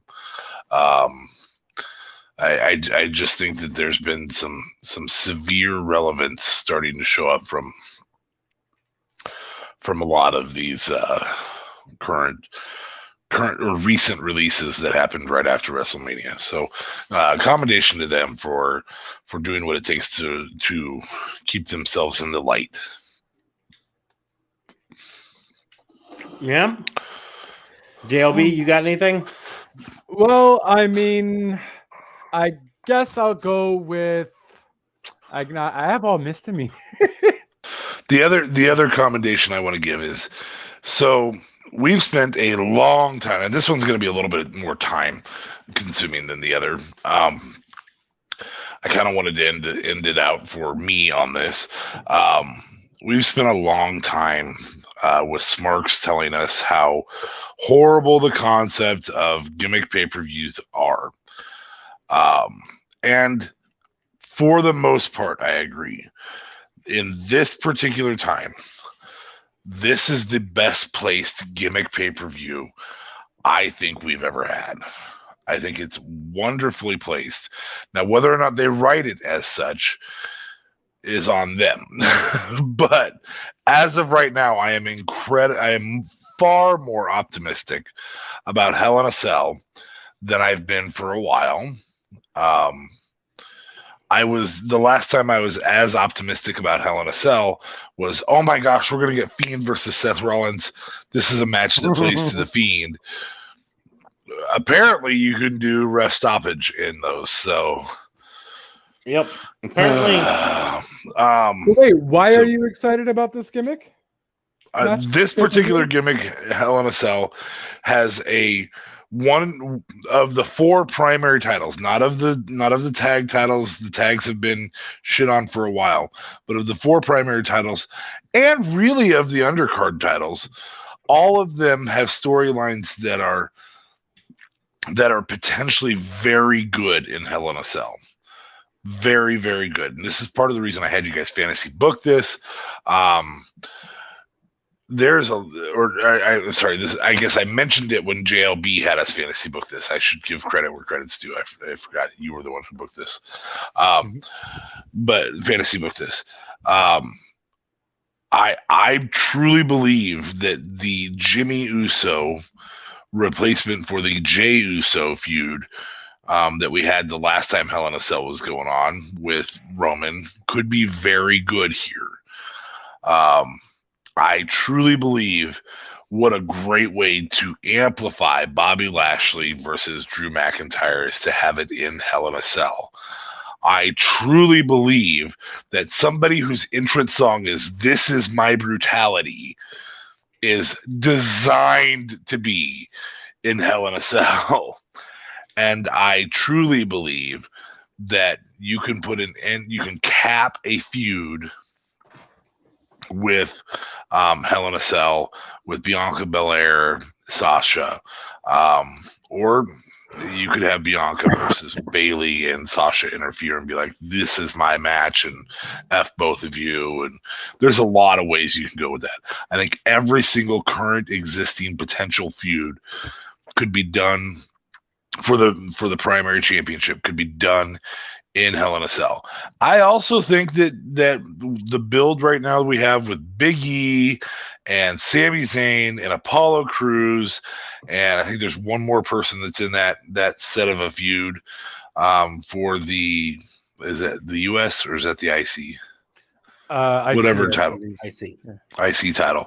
I think that could really do well in Hell in a Cell. I think that could be the return to a multi-person Hell in a Cell. Is that made official? No. Like that? No, not that it's going to be in Hell. None of these are official for Hell in a Cell. It's still 4 weeks out, so we've got some time before that happens.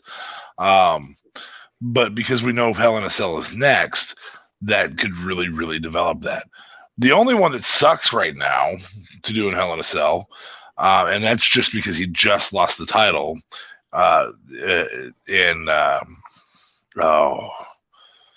Matt Riddle just lost the title, is the U.S. Championship. The U.S. Championship just really doesn't have a whole lot of direction, and Matt Riddle doesn't come across as a... Well, Sheamus is the champion, though. I know. He just lost it to Sheamus. Right. And Sheamus comes across as somebody who could fit well in Hell in a Cell. There's just no story built yet there. Right. Yeah, it's going to be Sheamus versus Humberto Carrillo, and I don't want to see that now. No. I mean, and I don't want to see Sheamus versus Matt Riddle. But Matt Riddle's kind of in a feud with Randy Orton, maybe. I think they're going to go with the RK Bros for a while. Yeah. I think we're going to see that for a month or two. So anyway, yeah, we don't know where the Sheamus one's going, but 5 out of the 6 singles titles have stories built right now that are very, very capable of being used in a gimmick pay-per-view, and that's the first time in a very long time that works. I think while I agree with a lot of these working well in a gimmick match, my argument still is against gimmick pay-per-views. I understand that. I really do. This easily could be fucking, Great Balls of Fire and throw a couple of Hell in a Cell matches in it, and I'd be absolutely stoked. I would also be giggling about the title, but that's another thing altogether because I am apparently a 12-year-old boy inside. And we love you for it. Yeah. But so I see all of these as being good potential Hell in a Cells. I don't trust WWE to do any of them. I don't fault you for that at all. I just think that there's we've gone into Hell in a Cell so many times before in the past and had no real build for it. No real, why are we doing this in a giant rooftop cage? Mm-hmm. This time we actually have that ability to build. and you can literally just leave the cage down. Just leave it down, and every match is in Hell in a Cell. Which is the only reason to do Hell in a Cell is if you're going to leave it down and every match is in it. I feel like we would bitch about that too, though, if every match was Hell in a Cell. But at the end of the day, I would probably still like to see it. Like, all right, just give me a pay-per-view. If you're going to do it, you may as well do all of them that way. Straight up. Hey, there's really not a reason to have Humberto Carrillo versus Sheamus in Hell in a Cell, but it's down anyway. That's when he earned the title shot. So sorry, Humberto. Yeah. I predict we're gonna have I think we'll Shane only have McMahon versus Otis in the cell. If that happens, where has Otis been? I am hunting you down. I don't know. I just pulled Otis out of my ass. I just feel like that they Well, go that Shane hurt. McMahon. Yeah. I have a doctor's appointment for next week because of it. But no, it's I just feel like there's someone backstage at WWE is saying, "Well, it's Hell in a Cell time. We've got to bring Shane McMahon back. We got to have him back for Hell in a Cell. He's the Hell in a Cell guy." Have you watched the other people in Hell in a Cell? They've all done pretty good. No. No. Shane McMahon. Yeah. Shane McMahon. We're gonna have Shane McMahon versus Roman Reigns in Hell in a Cell. I don't even want you to talk like that. We've seen that our bad predictions come true on this show. You need to stop. I feel like we're gonna see Jimmy versus Jey Uso in Hell in a Cell. I feel like that's legitimate. I could see that. And if Jey wins, Jimmy has to bow down to. But if Jimmy wins, he gets a title shot at Roman. Yep. Well, but aren't they building the Jimmy whole tag wins, team? They're building the whole tag team thing. That's what I think it's going to be. If Jey wins, Jimmy has to bow down and be part of the big dog stable. If Jimmy wins, Jey has to leave so that they can go after the tag team titles together. I still don't get why Roman would be mad that they're going after the tag titles. Because it's taken away from my focus.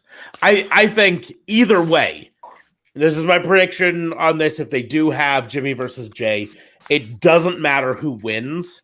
They're going after the tag titles. The storyline plays out the same after that anyways. If Jey wins and Jimmy has to join the table, Roman's going to send him after the tag titles. If Jimmy wins and Jey leaves, they're going after the tag titles. I think it's the same thing either way. But yeah. So I have a few kind of unrelated commendations. Okay. Here that I want to. Well, it's really just kind of one unrelated commendation to Dark Side of the Ring. Their Collision in Korea episode was fantastic. It was fun. Yep. And if you haven't watched it yet, you have to watch it. It's Two Cold Scorpio is hilarious. Yeah, Two Cold Scorpio is hilarious. Oh my god! But even just watching this and thinking, like, when you watched the Nick Gage one, there were moments when you were like, I think someone's going to actually die. But that's like accidentally actually die. Like Nick Gage got stuck right here by a light thing and was bleeding out in the tent and wanted to go back into the ring. And they had to say no. And he actually died for 7 minutes. They had to revive him. They're like, no, you're not going back into the ring. We're gonna helicopter you to the dog. No. But that's one thing. At Collision in Korea, fucking Scott Norton almost literally died because of what he said to his wife over the phone. And to hear him talk about it. I'm surprised Eric Bischoff didn't die for jogging into the main city and then everyone looking at him weird. He apparently got like cursed out by his attaché. But yeah, it was fun. I don't know, like I by the way that you're talking, you're making it sound like that's the best episode of the season. And to me, it was absolutely fantastic. But again, I've been a fan of that storyline for a while, and it was one of the episodes that I was the most. What is the collision in Korea? Just give me a background story. Backstory. Collision in Korea. Here's the elevator pitch of it. Antonio Inoki, who at the time was not just involved in New Japan Pro Wrestling, but also a politician in Japan, thought that one of his keys to getting a huge approval rating was to improve the relationship with North Korea. Oh. So he arranged for a 2-day wrestling event in Pyongyang, North Korea, in conjunction with WCW, where they flew over there and they performed to 300,000 people.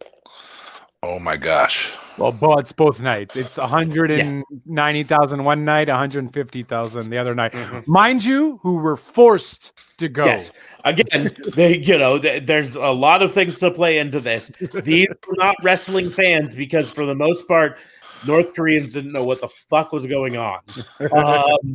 They were forced to go to this. But Eric Bischoff very famously has said, if you were to really think about it, I'm the only wrestling promoter who's made a match or made a show that sold out a 300,000 seats. Right. Not Vince McMahon.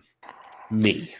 Yes. He's also the only wrestling promoter who didn't get any money from it either. So yeah.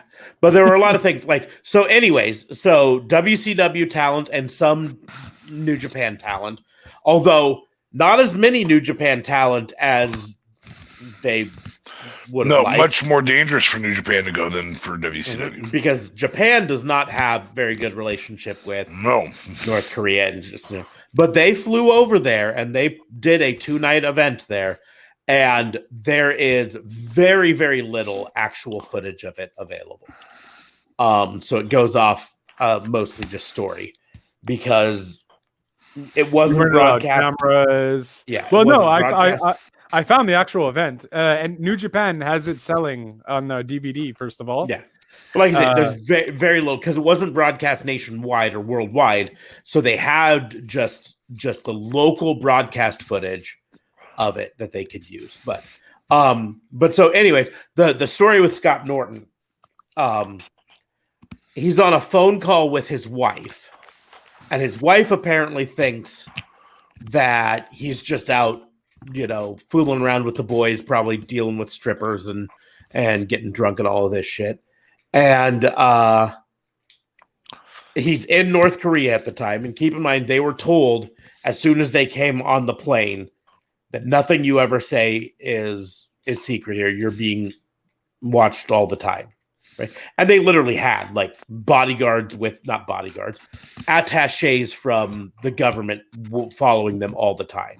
Well, right? There was security guards. Their attaches was more like you can go here, you can go there. But then they actually had soldiers following them around everywhere. That's why I call them attaches, because they weren't secure. They weren't security guards because they weren't there for the security of the wrestlers. Right. Fair. Anyways. But so he's talking to his wife, and his wife is like, I bet you're just out getting drunk with the boys and all of this. And he's like, honey, I'm in this shithole country, Oh my God.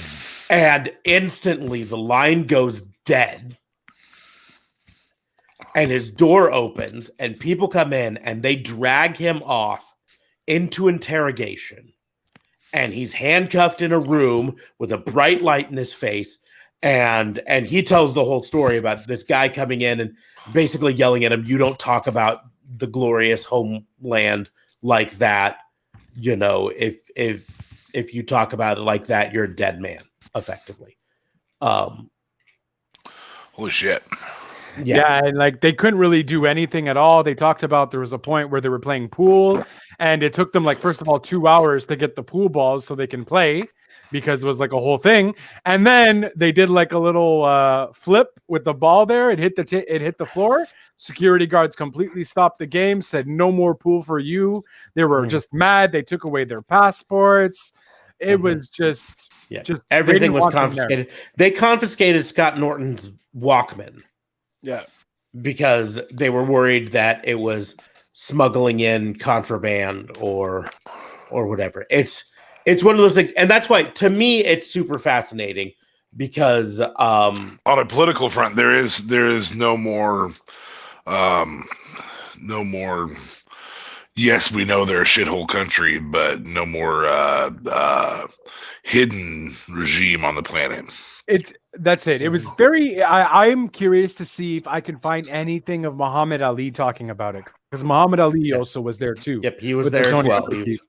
The other piece to this is that's under That's under Kim Jong-il. So that's even more of an authoritarian regime than they have right now. Not that Kim Jong-un is a good dude, but it's at the peak of its authoritarianism, which is really scary. Wow. Oh, and I haven't watched this one.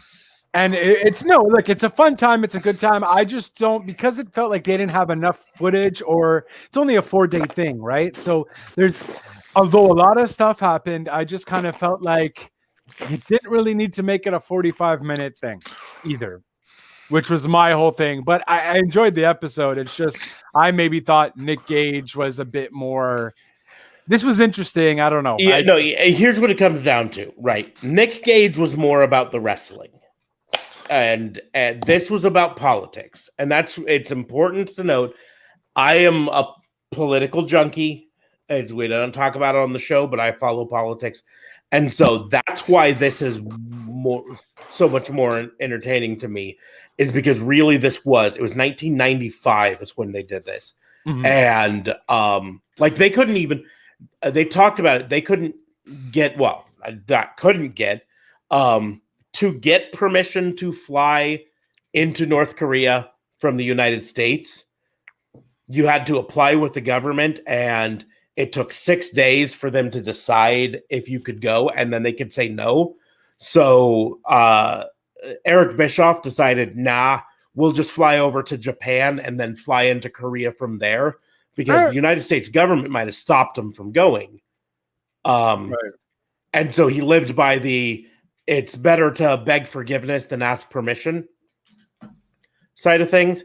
And so there's so much about this that to me is super intriguing, because it's really, the amount of stuff that we know about North Korea is overshadowed by the amount of stuff we don't know about North Korea. For sure. Absolutely. And for a wrestling company to send people over there, especially in 1995, was an extreme risk, number one. And number two, just like I say, it's so much of this is getting into, it took balls for Eric Bischoff to think, hey, let's just do this. Yeah, the second day event holds the record for largest ever attendance for a wrestling event ever. And so Vince McMahon, eat your heart out. Eric Bischoff did it. This was Eric Bischoff's first move, technically, as president of the company. This was one of his first things. So it was right when he took over. So Hogan wasn't there. Yeah. No, Hogan denied going. He didn't want to go, so they got Flair instead. Yeah, that's the deal. Is Hogan was invited. He was the first choice, and he said, "I am a real American" is not going to play well in Korea. Yeah, that doesn't work for me, brother. I'm going to stand out on this one, brother. Okay. Yeah. It doesn't work. You know what? I can't blame him. The interesting thing. Just a few weeks ago, we saw Yuji Nagata wrestle on AEW Dynamite. He wrestled in the opening match of day one in Korea. Oh, snap. Okay. So, kind of an interesting thing there. Bull Nakano wrestled at it. I have the event, so I'm curious because apparently it was very silent. Like the fans didn't know what was going on. So you have 190,000 people there. No one's saying anything or cheering because they don't know what's going on, except for the last match because everyone likes Antonio Inoki because apparently he's like half Korean or something. Mm-hmm. His father had died or something because of the whatever. I don't know the story, but they found out his father was half Korean and the mafia, the Yakuza killed him. And so that's why North Korea kind of knew who Antonio Inoki was. And that's the only pops that they got. So I don't know if Kim Jong-un told them, hey guys, you have to pop, or Kim Jong-il said you have to pop for this guy because he's North Korean. Because that's the main event was literally the only match where people started cheering and clapping and whatever have you. But yeah, must have sucked for the other guys. Yeah. But like I say, for me, that's part of seeing this glimpse into this is super interesting to me. Don't get me wrong, like the Nick Gage episode was fantastic for a lot of other reasons. Mm-hmm. But it really just simply comes down to for Nick Gage, it was a wrestling event. It was a wrestling show. For this, it was a political discourse. And that's why it was super fascinating to me. But on top of it, right, again, there is every chance that those wrestlers did not come back from North Korea. Yeah, that's the thing. And there were multiple times in that they had a chance to maybe not come back from North Korea. You know, Ric Flair kissed the ground when he got off the plane in Japan. Like he was so grateful that he $3,000 suit, $2,000 shoes. He still got down on his hands and knees and kissed the ground in Japan because he was so thankful to be out alive. There was a side event story happening during this where Too Cold Scorpio and Road Warrior Hawk were beefing with each other, and Too Cold Scorpio literally was about ready to shank Road Warrior Hawk in North Korea, and they had to be like, dude, if you do that, you will not leave North Korea. And guess who told them that advice? Chris Benoit, out of all people, told him that you shouldn't kill someone. Well,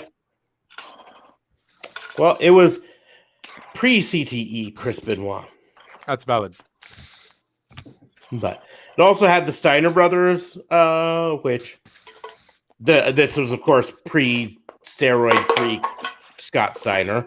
So I guess I'll give it a little bit. But if you were to ask me if there's one wrestler in the 90s that I wasn't going to take into North Korea, Scott Steiner would be pretty high on that list. Like, I don't know if I'm going to risk that. But at the end of the day, Too Cold Scorpio was like, listen, I got to see Muhammad Ali. They went to like some memorial place, and Muhammad Ali went up the steps and shadow boxed. This is, of course, when he was diagnosed with, obviously after his boxing career was over and after he was diagnosed with Parkinson's. But Too Cold Scorpio was like, dude, I got to see Muhammad Ali do his little shadow boxing. Greatest moment of my life. Which, you know, when do you get to see the greatest of all time? So, But yeah, so Hogan said no, so they went to Ric Flair, which I don't know if Ric Flair was ever super happy about that particular decision, but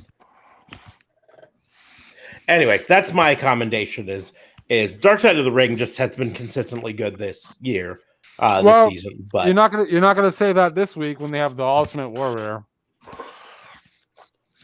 You know, I still think there's a lot of good storylines to come out of Ultimate Warrior's life. And also, you know, as long as they don't sugarcoat his blatant racism. Well, I mean, the thing is, we technically only heard WWE side of Warrior.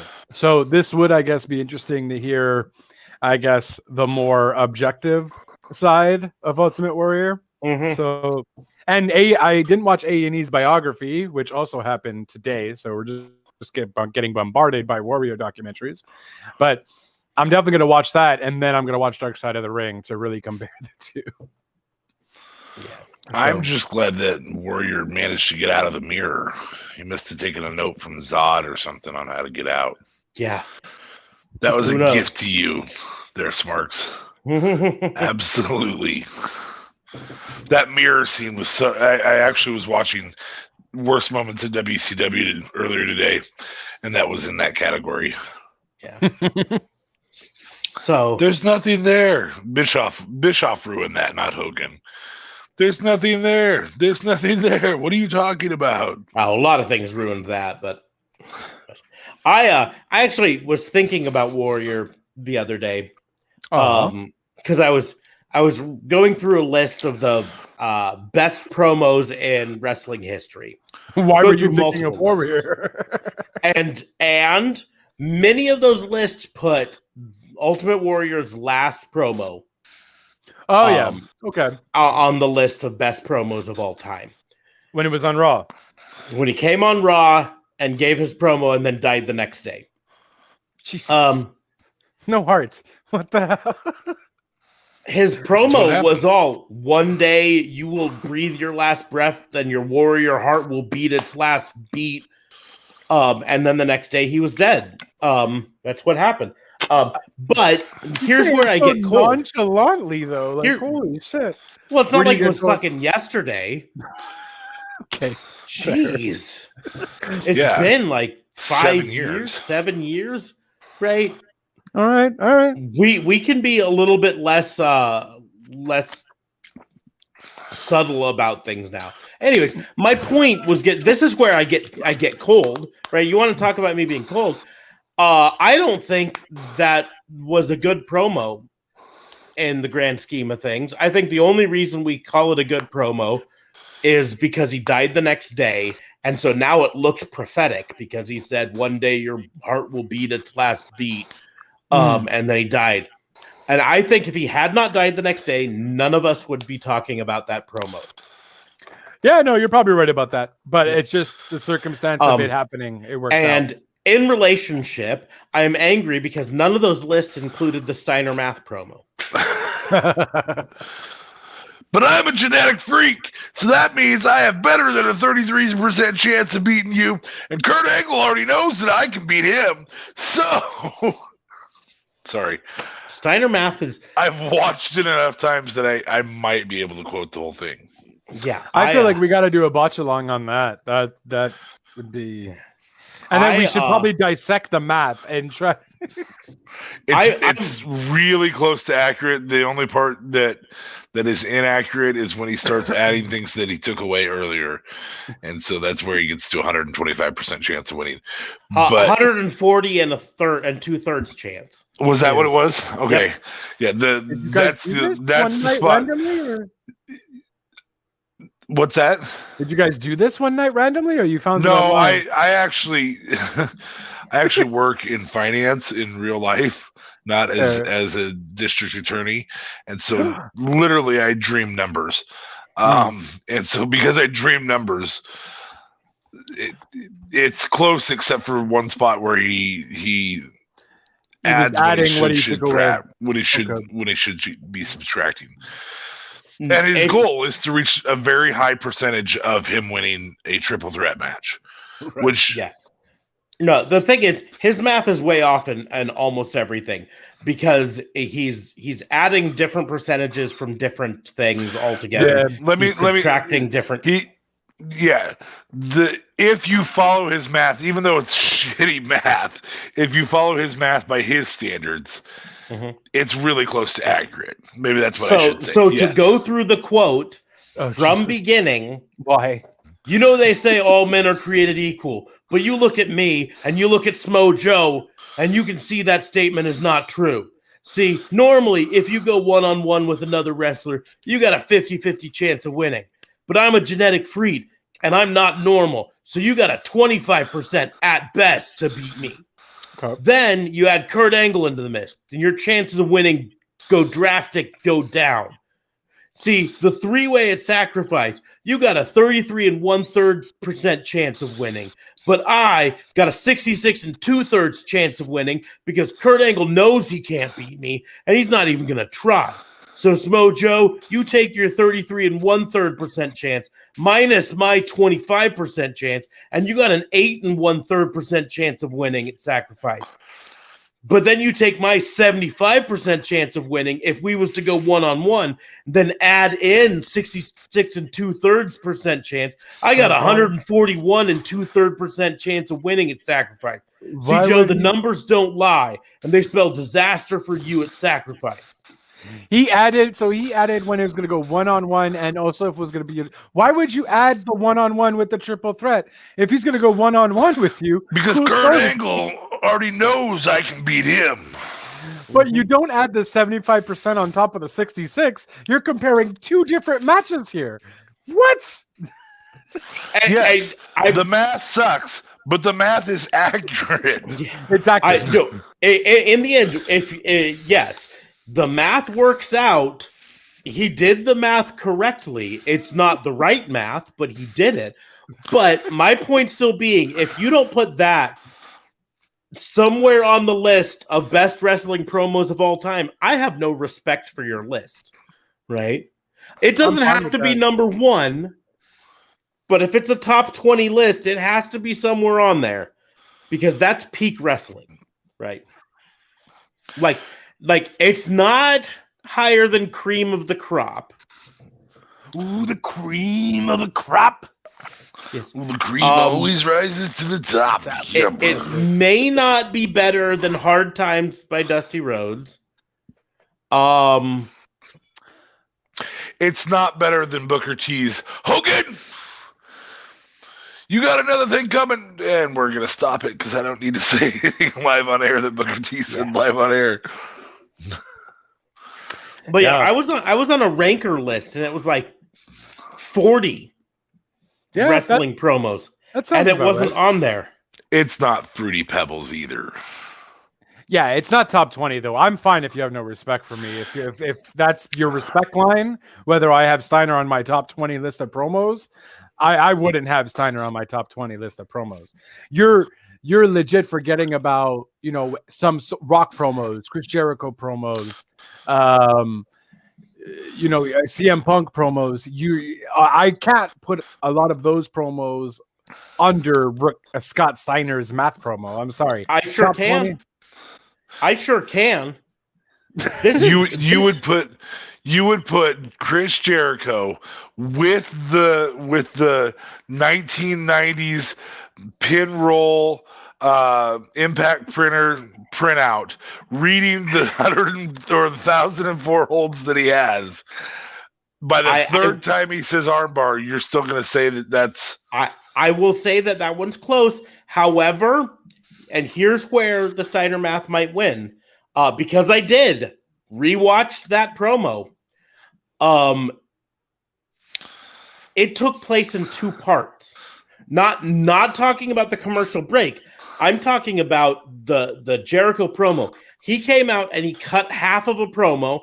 Then he wrestled a match against somebody. Juventud Guerrera. Then after he beat Juventud Guerrera, then he went back and delivered the rest of it, and that broke up the promo. And the actual promo was so short in reality, but it's close, right? But like I would say that literally the Steiner math is peak wrestling promo. It's not the best wrestling promo. I'm not saying it is, but it is peak, top 20. But it's peak wrestling because it is the most wrestling promo of all time. I'll give you that. It is the most. It is Stimpy saying, "No, it's my turn. I want to scream the loud words." It is peak wrestling promo. It is everything a wrestling promo is supposed to be. It's not top 20. Over the top, absolutely aggressive and crazy, right? No, I'd say top 20. I'm not saying top. I'm not saying it beats Stone Cold's King of the Ring promo. Right. I would argue that it might beat CM Punk's pipe bomb promo. Oh my god! If only because CM Punk's pipe bomb promo wasn't actually a promo. Oh, stop it! It was not it was literally him going off script, which is not a promo. He wasn't promoting a match, which is what a promo is supposed to be. He wasn't promoting upcoming segment at a pay-per-view or whatever. He was off book the entire time. It was great. It was fantastic. Ranker has it at number 2 right now. So they count it as a promo, but you don't? I don't think it's a wrestling promo. I think it's a technicality there, but that's what it comes down to. Wait. What's number 1? They have Stone Cold number 1. King of the Ring. King of the Ring. Austin. I Am the Damn Game isn't. You do have I Am the Damn Game over it, right? Which is the HBK is gone. Yeah, I'm gonna point out doesn't make Ranker's top 30 list. Really? That was a really good promo. If I'm remembering correctly, Triple H does not make it on this thing at all.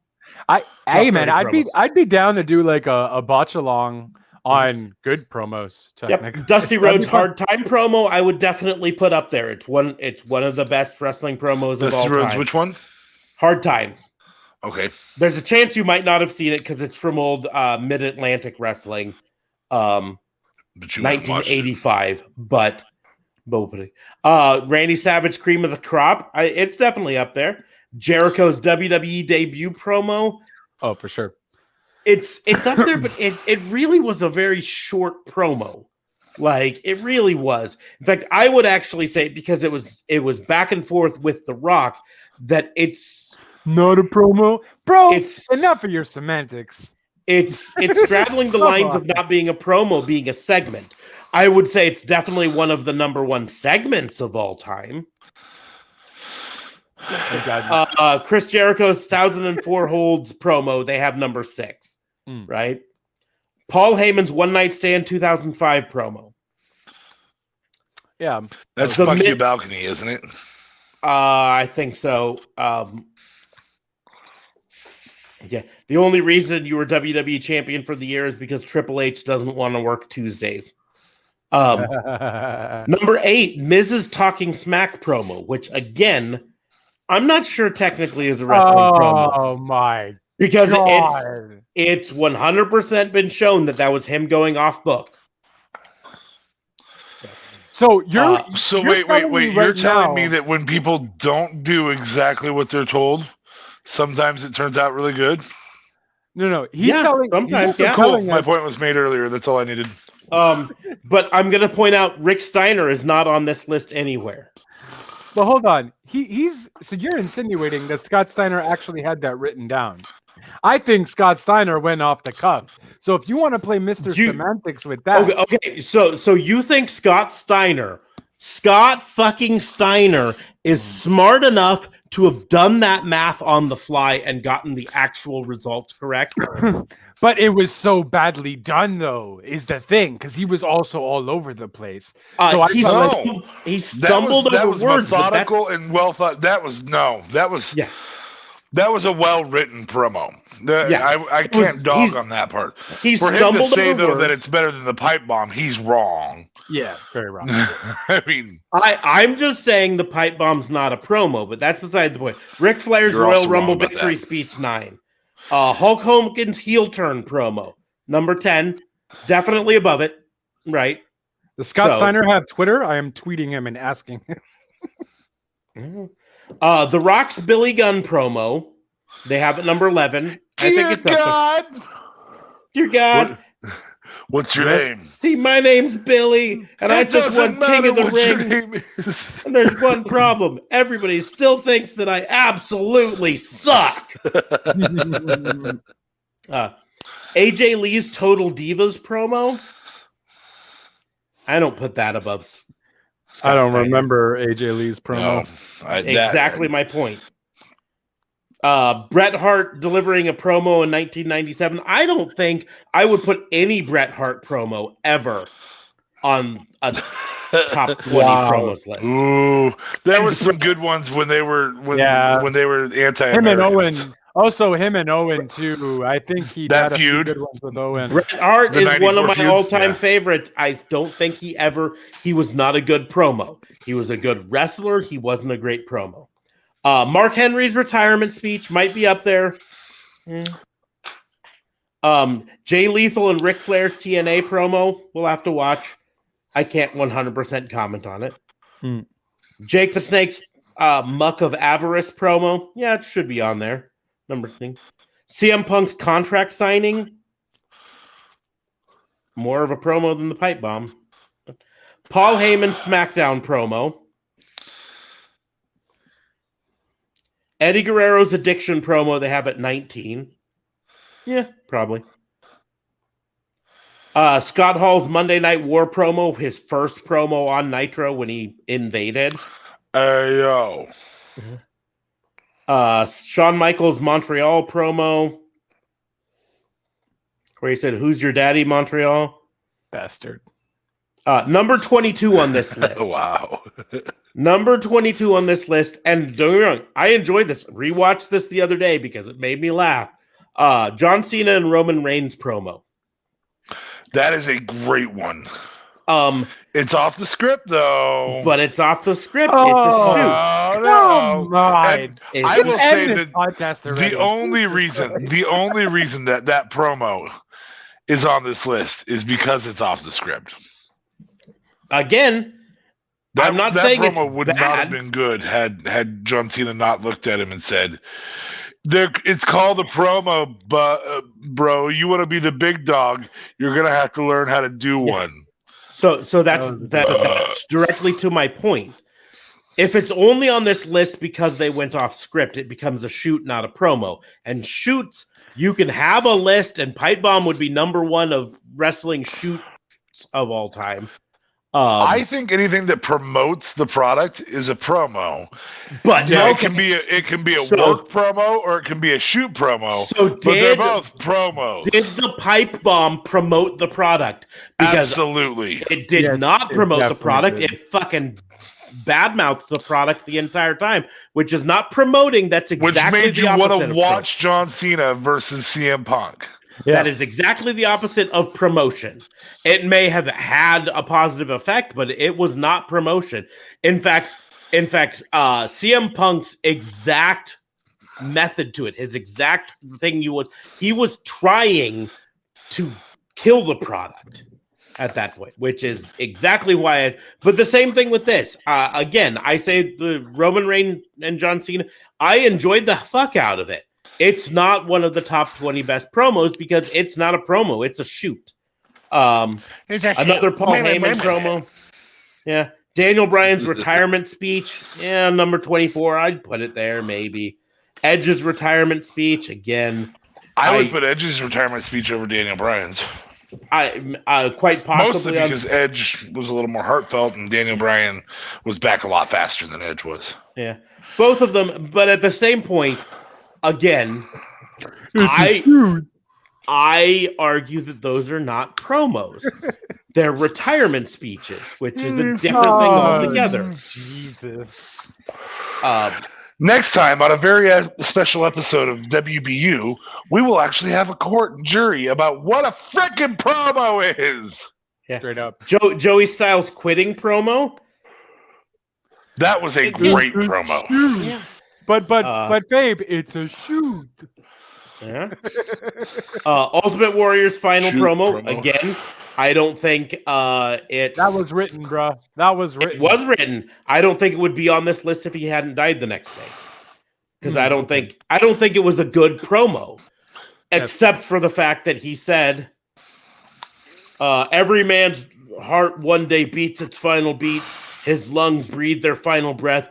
And if what that man did in his life makes the blood pulse through the body of others and make them bleed deeper and something larger than life, then his essence, his spirits will be immortalized. And he died of a heart attack, right? I thought it was Sure. a stroke. Stroke, Stroke, something like okay. that. I don't know. But again, I don't think if he had not died immediately following that, if it had been a month or 2 months or 3 months later, I don't think we talk about that as one of the best promos of all time. Right. CM Punk Wow. promo from Ring of Honor. Most people wouldn't put it on the list because most people haven't seen it. Bray Wyatt's Miss Teacher Lady promo. I don't Matt remember that Hardy's original Woken promo. That was really good. Which I point out, this is his Woken promo on Raw, not his broken promo on TNA. That's interesting. On this list. Vince McMahon's Life Sucks promo. Dudley Boy's Heatwave promo. Dean Ambrose promo on Seth Rollins. See, none of these do I put above. Yeah, there's been several now. The last streak has been below the Cesaro's post-draft promo. Samoa Joe's Turning Point 2007 promo. Paige's Page Bomb promo. I feel like I might remember that one. I think that was pretty decent. Not sure if it's better than Steiner's though. Yeah. Roman Reigns' This Is My Yard promo.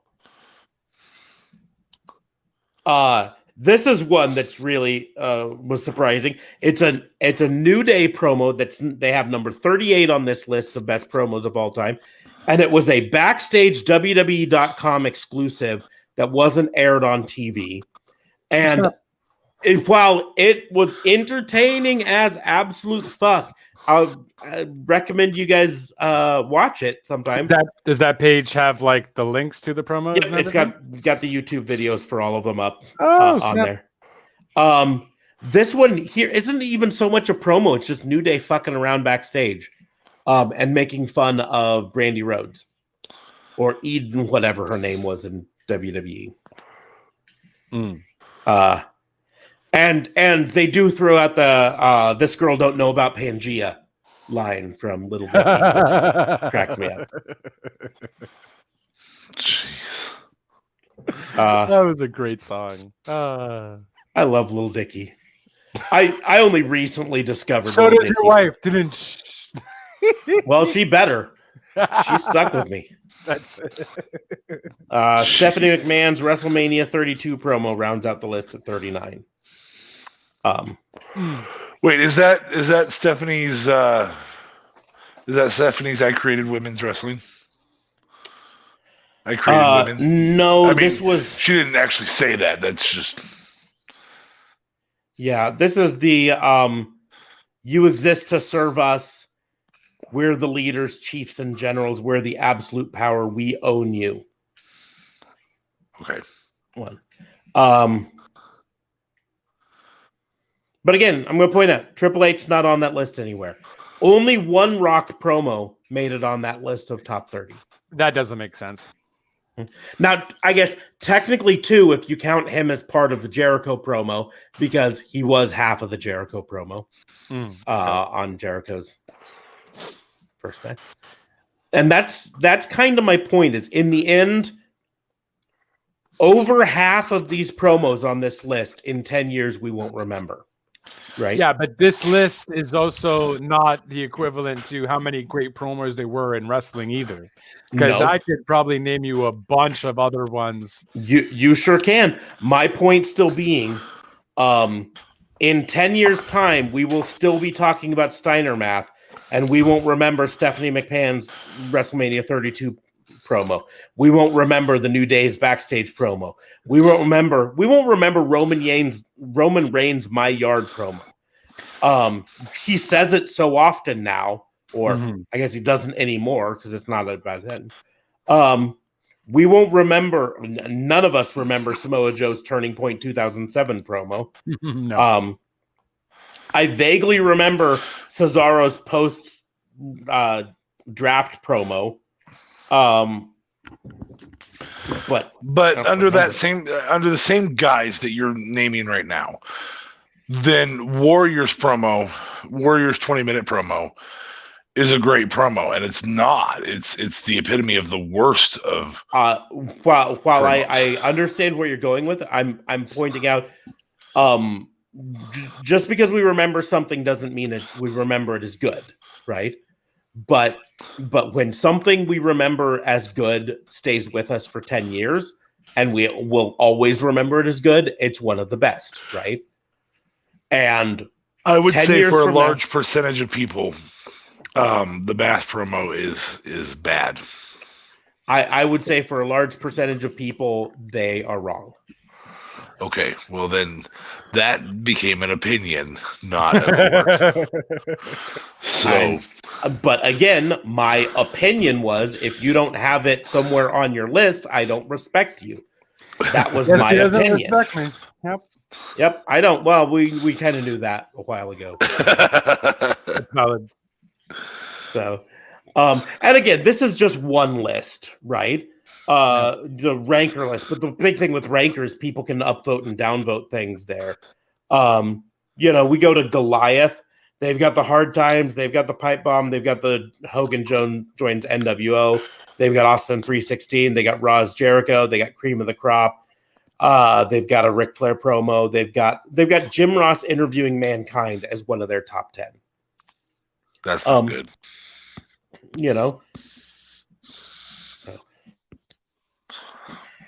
So Jim Ross interviewing Kane and Kane lighting him on fire. Mm-hmm. We could go to bettingblogger.com. I don't know this one here. Rock's Billy Gunn promo, Ric Flair's 92 Royal Rumble, Randy Savage Cream of the Crop, Chris Jericho's debut, Hulk Hogan turns, Paul Heyman One Night Stand 2005, Ric Flair limousine riding, jet flying, Pipe Bomb number 3, Hard Time number 2, Austin 316 number 1. I can't believe that Ric Flair, you can have everything if I can have you in the ring, isn't in that category. Yeah, he takes off all his clothes.